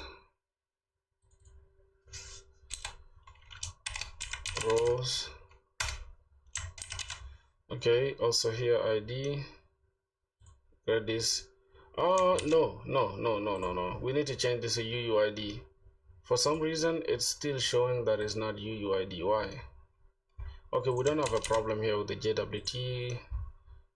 Let's go back to, let's close this admin, let's close this web config, let's close this initializer. Matter of fact, we need this, we need to import this user in a better way, this model. Import class model. Okay, and not null. I don't think we have to worry about this, but it's okay. Let's leave it as not null. Fine. Remove this. Here, this ID. Let's say UUID, right? Find by UUID as user ID. I think let's just call it user ID or leave it as ID. Not bad. Related problem within the controller. We're gonna call this as this is gonna be type UUID. Okay, so we are good to go really. Anywhere where we need an ID, we use UUID for it.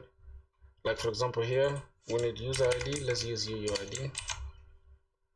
And yeah, there's a related problem obviously. We need to change this long to UUID, change parameter of method demote to UUID, and that is it. So I think we are good to go now. Damn, bro. Hey, how are you, brother? Dipansai, what's good? No way, bro. You're working on blog? Nah, I finished the blog, bro. I'm working on a chat application now. I finished the blog. See. Yeah. Yeah, by the way, we got monetized today, my brother. We got monetized today on YouTube.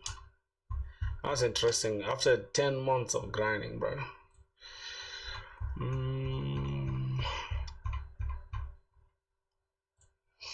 Alright. Remaining get authorities. Let me look at these. Okay, get authorities. Yep.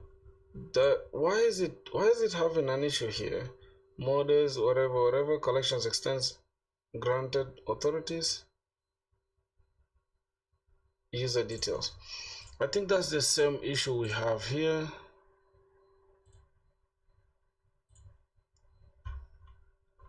Man, I was working on a blog and it was hard. Can I see your code? Okay, let me show you. Bro, the thing wasn't easy for real. This is the entire blog. Which one? What do you want to see? I was using Hugo to turn my markdown files into a web page. Which one? You need the back end or the front end?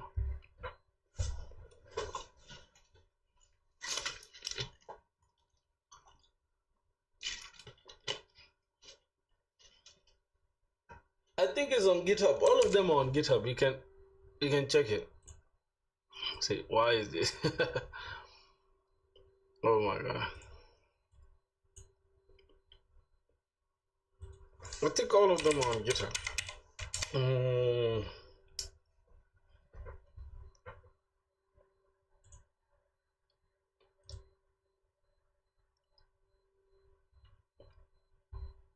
I haven't pushed any code to GitHub in years. Yeah, so all of them on GitHub. You can see Filthy Blog. I think it's Filthy Blog somewhere. Yeah, Filthy Blog. This is the backend with Spring Boot, and this is the front end.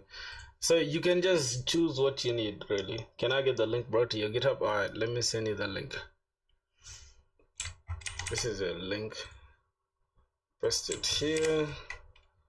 There you go. Check it out. That's the front end, and this is the back end. We have the entire blog there. Matter of fact, the blog is even live though. It's even I think the blog is live if I'm not mistaken.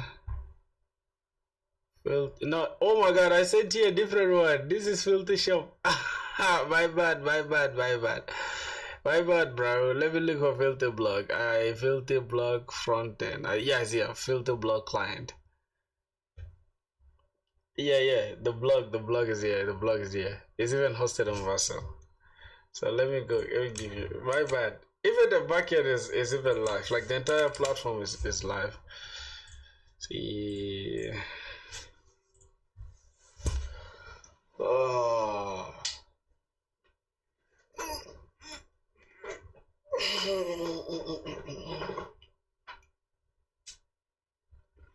Oh my god. So we are using render, that's why there is this downtime, and it's so annoying if you ask me, bruh. It's so annoying. That's why when I get money, I'll invest in like in the paid version.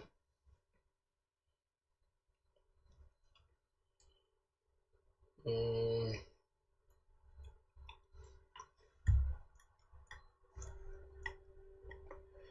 Is it working by a domain name? I don't think it's worth it for this application because I have the bid selling platform that I'm working on is what I will buy a domain for. You understand? I think I already have a domain for it. daddybucket.shop. Daddybucket.shop, yeah. But oh yeah, daddybucket.shop, that's what I have the domain for. I bought the domain. So I just want to apply for jobs. I want to build this project so that I can apply for jobs. You understand?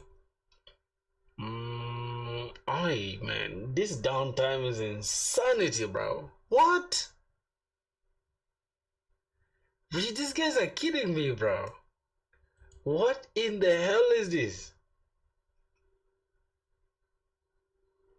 Like I was thinking of building a follow with a blog, but not sure if I should buy a domain or just host it in a free platform. Buying a domain makes it professional, but if you just want to use it to apply for jobs, really don't waste your money buying a domain unless you really genuinely want to use it as something that you will be using. You understand, like the blog that application that you'll be using to blog your way, document your life or your wins or stuff. Yeah, that's the only time it will make sense. But for now, this stuff is tripping. So I think you guys can see that we have the entire thing set up. Tomorrow we shall come and complete the entire part of the chat system. So I can just show you guys what we have now. Yeah, we have user service already hooked up. We user now can log in, log out and stuff. So tomorrow we shall just come and start on the main thing, which is the chat and the messages. So by this week, I want this application to be done by this week. So you can see it's finally up, bro, which is crazy. The downtime is insanity, bro. I need to buy a domain. I need to buy like a how do they call it? I'm kind of forgetting that stuff, but yeah. Let me first log in as an admin and see what's going on with my application. Damn, it's insanity, bro. Just to think about it, like how do you have that much downtime, bro?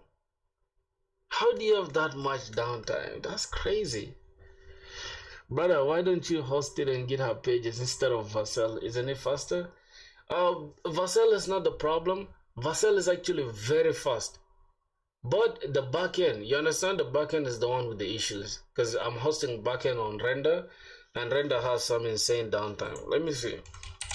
What's the downtime for render? For render free version. I think the free version of render is renders free speeds down, bro. After 15 minutes of inactivity to conserve to conserve what resources, services take up to a minute to spin back up next request, bro, causing a temporary delay or cold start. Free instances, bro. Oh my god. So as you can see, that's why there's a problem. Yeah, so the front end has no issues at all. Yeah, front end is very okay. Like the free tier of Vercel is very okay. There's not it's running on edge, so there's no delay at all. But if you are running like full Next.js on full stack Next.js on Vercel, don't do it. That's a bad idea. Let's check. This is the dashboard. So you can create posts, you can write posts and stuff.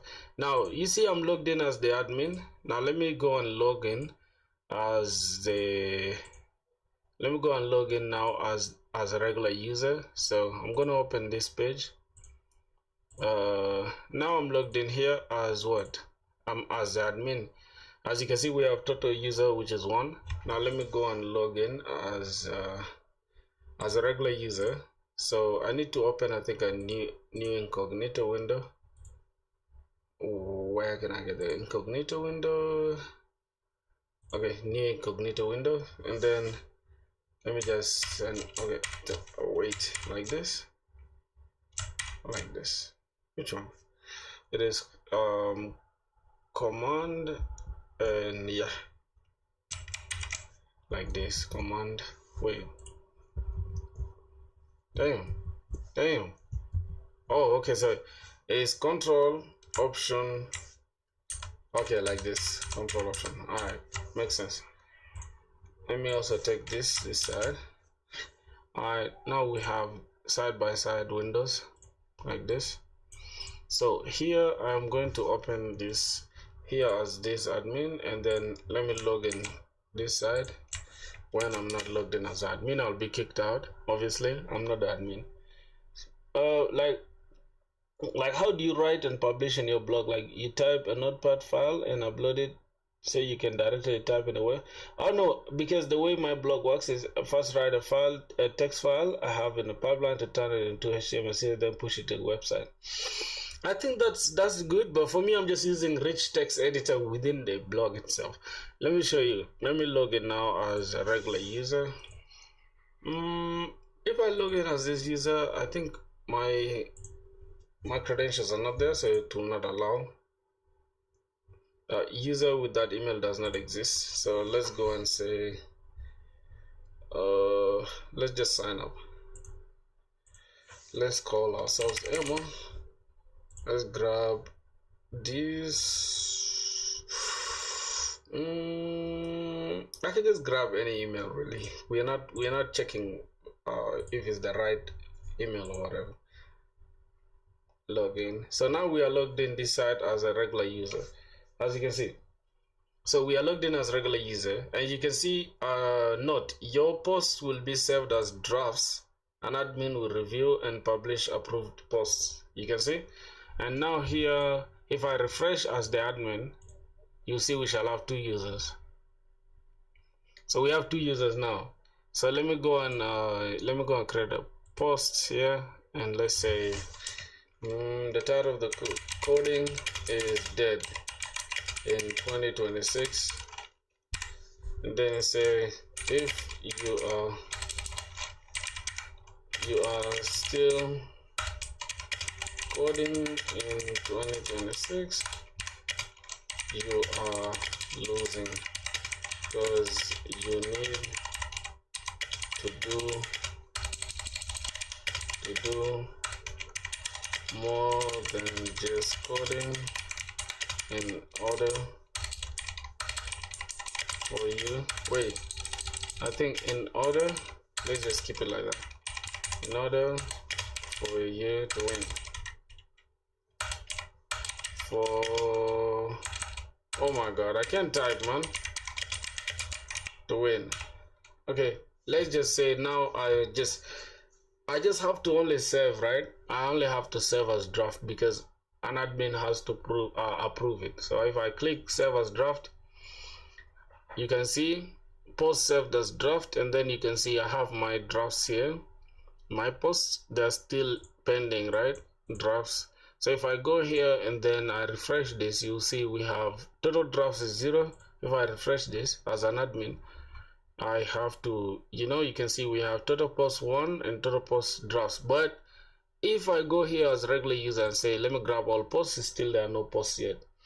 So now as an admin, let's go and say I actually want to approve this post. So I can see here like coding is dead in 2026. Okay, this is interesting.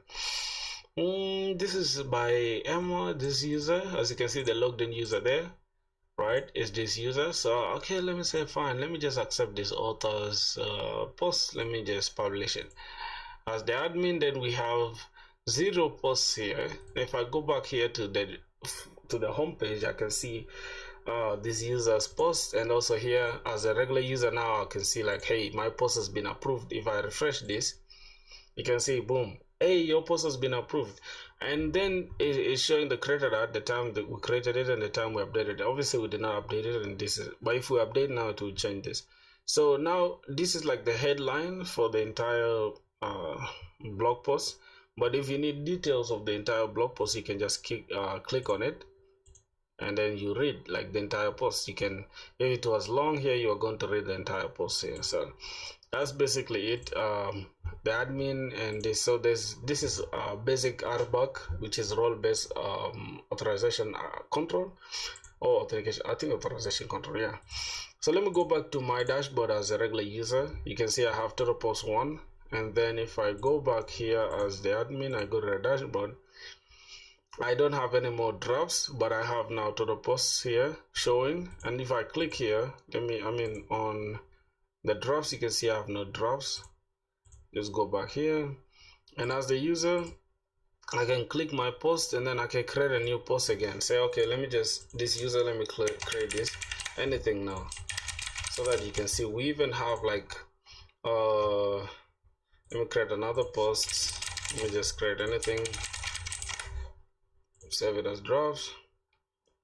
Okay, now you can see that user has, now later we can even implement rate limiting, where like you can, in a span of like 5 minutes, you're not allowed to create like 10 posts at the same time, 10 blog posts. It don't make sense, you understand?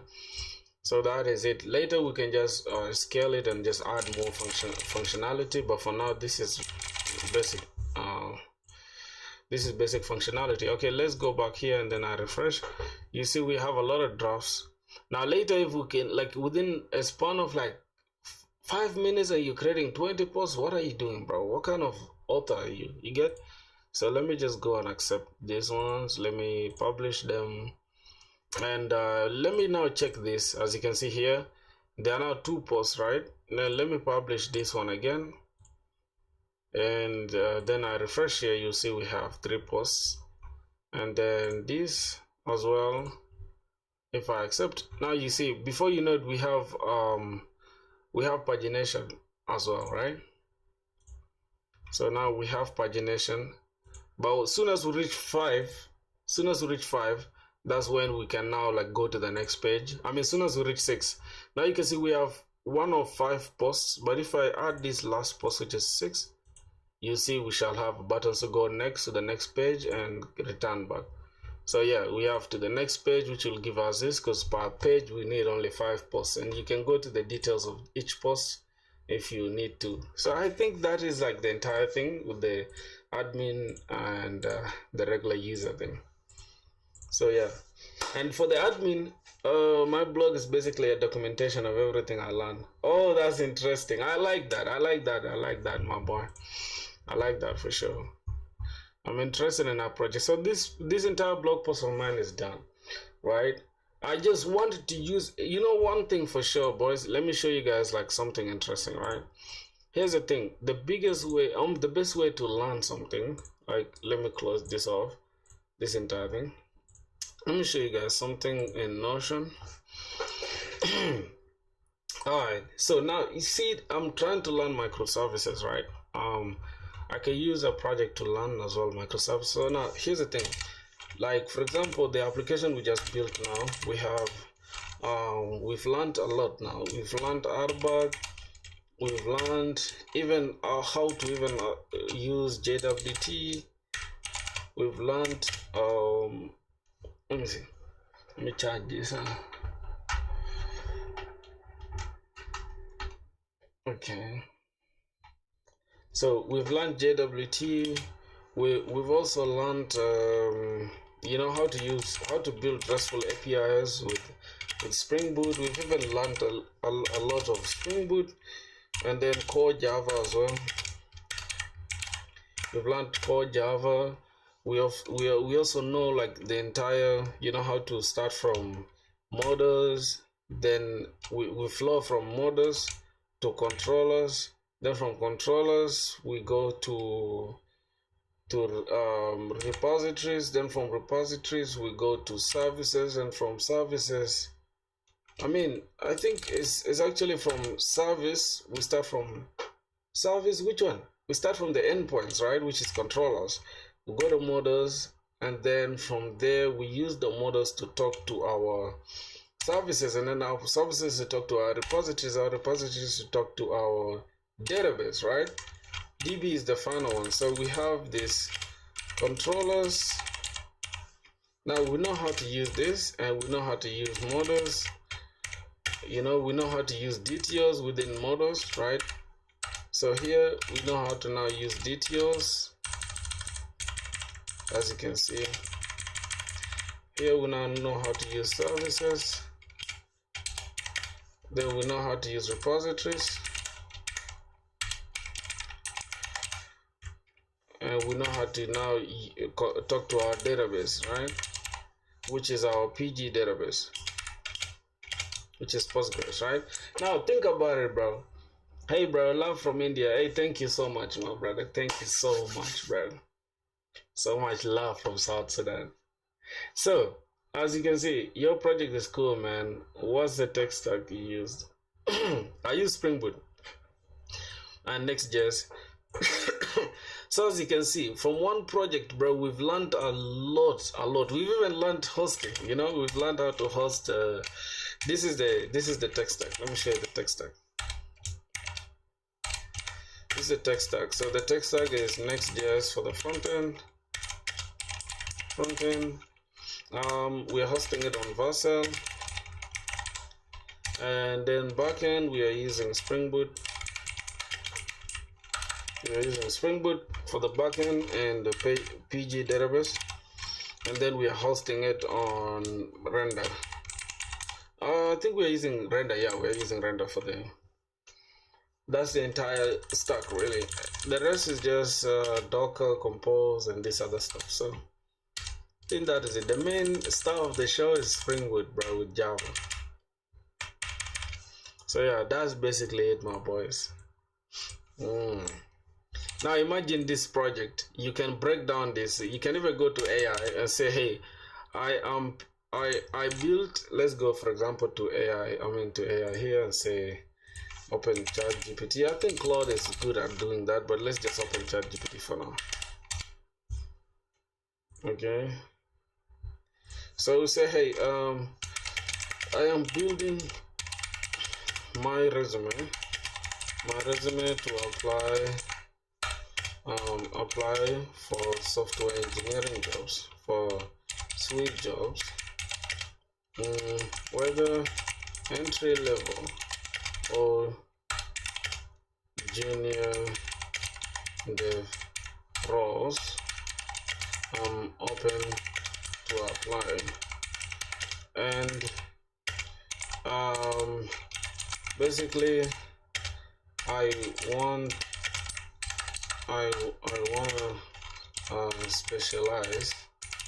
specialize in backend, but open to front end / full stack roles as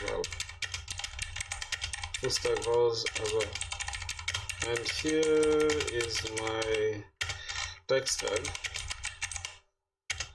that I use to create this project. You can put XYZ stuff.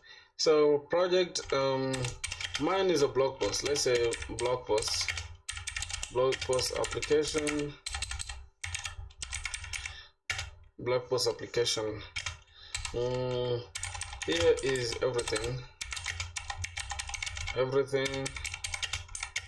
I've learned while building this up. Then you drop everything here.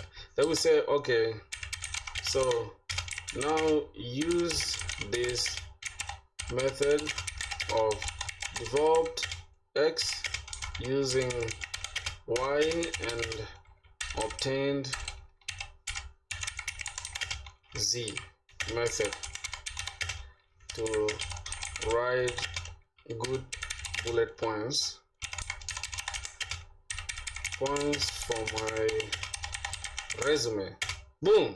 And you see, bro, the amount of stuff that you'll get from here is insane. Now you can see blog posts you built using this. As you can see, we have this now. Look at these crazy bullet points, my brother. You have, I developed a RESTful blog post application using Java and Spring Boot, enabling users to create, read, update, and delete posts through clean versioned APIs. Implemented JWT-based authentication, role-based access control using Spring Security, ensuring protected endpoints and fine-grained authorization for users and admins. Designed a layered backend architecture using controllers, services, repositories, and DTOs. Improving separation of concerns and maintainability. Build data processors with Postgres and Spring Data JPA, mapping entities, managing relationships efficiently. Develop secure API endpoints using DTOs for request response validation, reducing overexposure of domain models and improving API safety. Then you have applied RESTful design principles, resource-based URLs, HTTP status code, stateless requests to create predictable and scalable APIs, integrated exception handling and validation to return meaningful error responses, improving API reliability and developed experience. As you can see, this is some crazy bullet points. Like, you don't even have to be some crazy developer for somebody to read this and say, oh my god, this is crazy, because they can read this and know, yo, this is what you did and this is what you learned using this application. You understand? So that is it. I'm even actually going to use this. Matter of fact, I can't even lie to you. I'm gonna use that on my resume. I haven't updated my resume in years. Matter of fact, I don't even have a good resume. I think I can say improve. Let me try to say improve writing using this AI to see how it's going to come up with. Okay, I'm out of AI. It's okay. Okay, so this is a blog post application and then backend Java / Spring Boot. You see that? Now these are the bullet points. How many bullet points? 1, 2, 3, 4, 5, 6, 7. And your application is live. You have your link there. Boom. That is one application. The next application might be a chat application. That is 2. And the chat application, you shouldn't just work on CRUD operations. As you can see, if you read this, you'll understand that this guy did not just build only CRUD operations, right? You get it? This guy has really learned Spring Security. He has learned how to, like, the clean architecture, separation of concerns with controllers, services, repositories, and DTOs.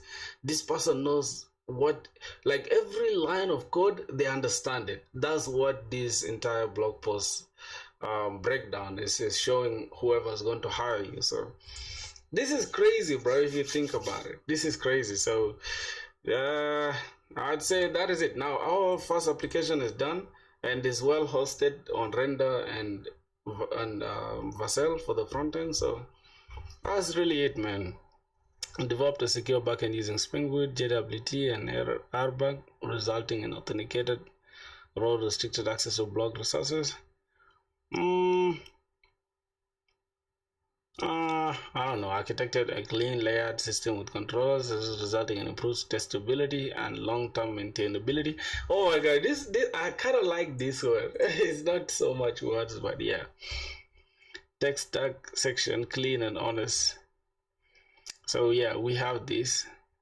Now the tech stack section, we can have this as our tech stack. So let me go and add it to my stuff here. And that is it in a nutshell, bro. So I think self-teaching, we have our first application here. So I'm just going to create a new stuff here, and I'm going to say a new page here. I'm just going to call it resume 2026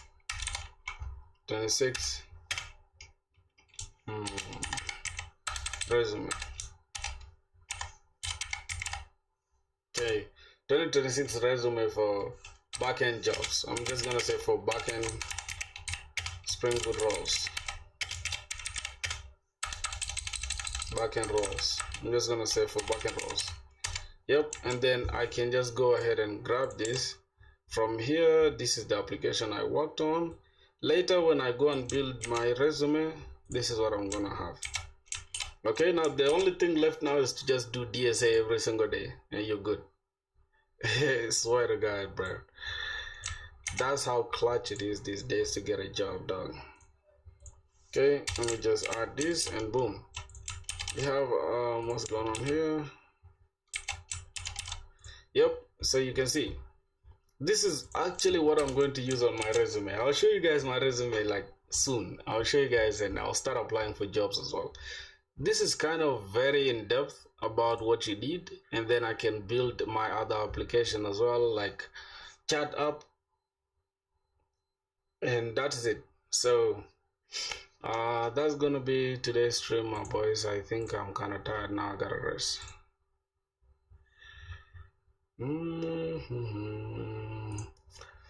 Gotta go rest now. I'm too tired. I'm too tired. Let's call it a day, man.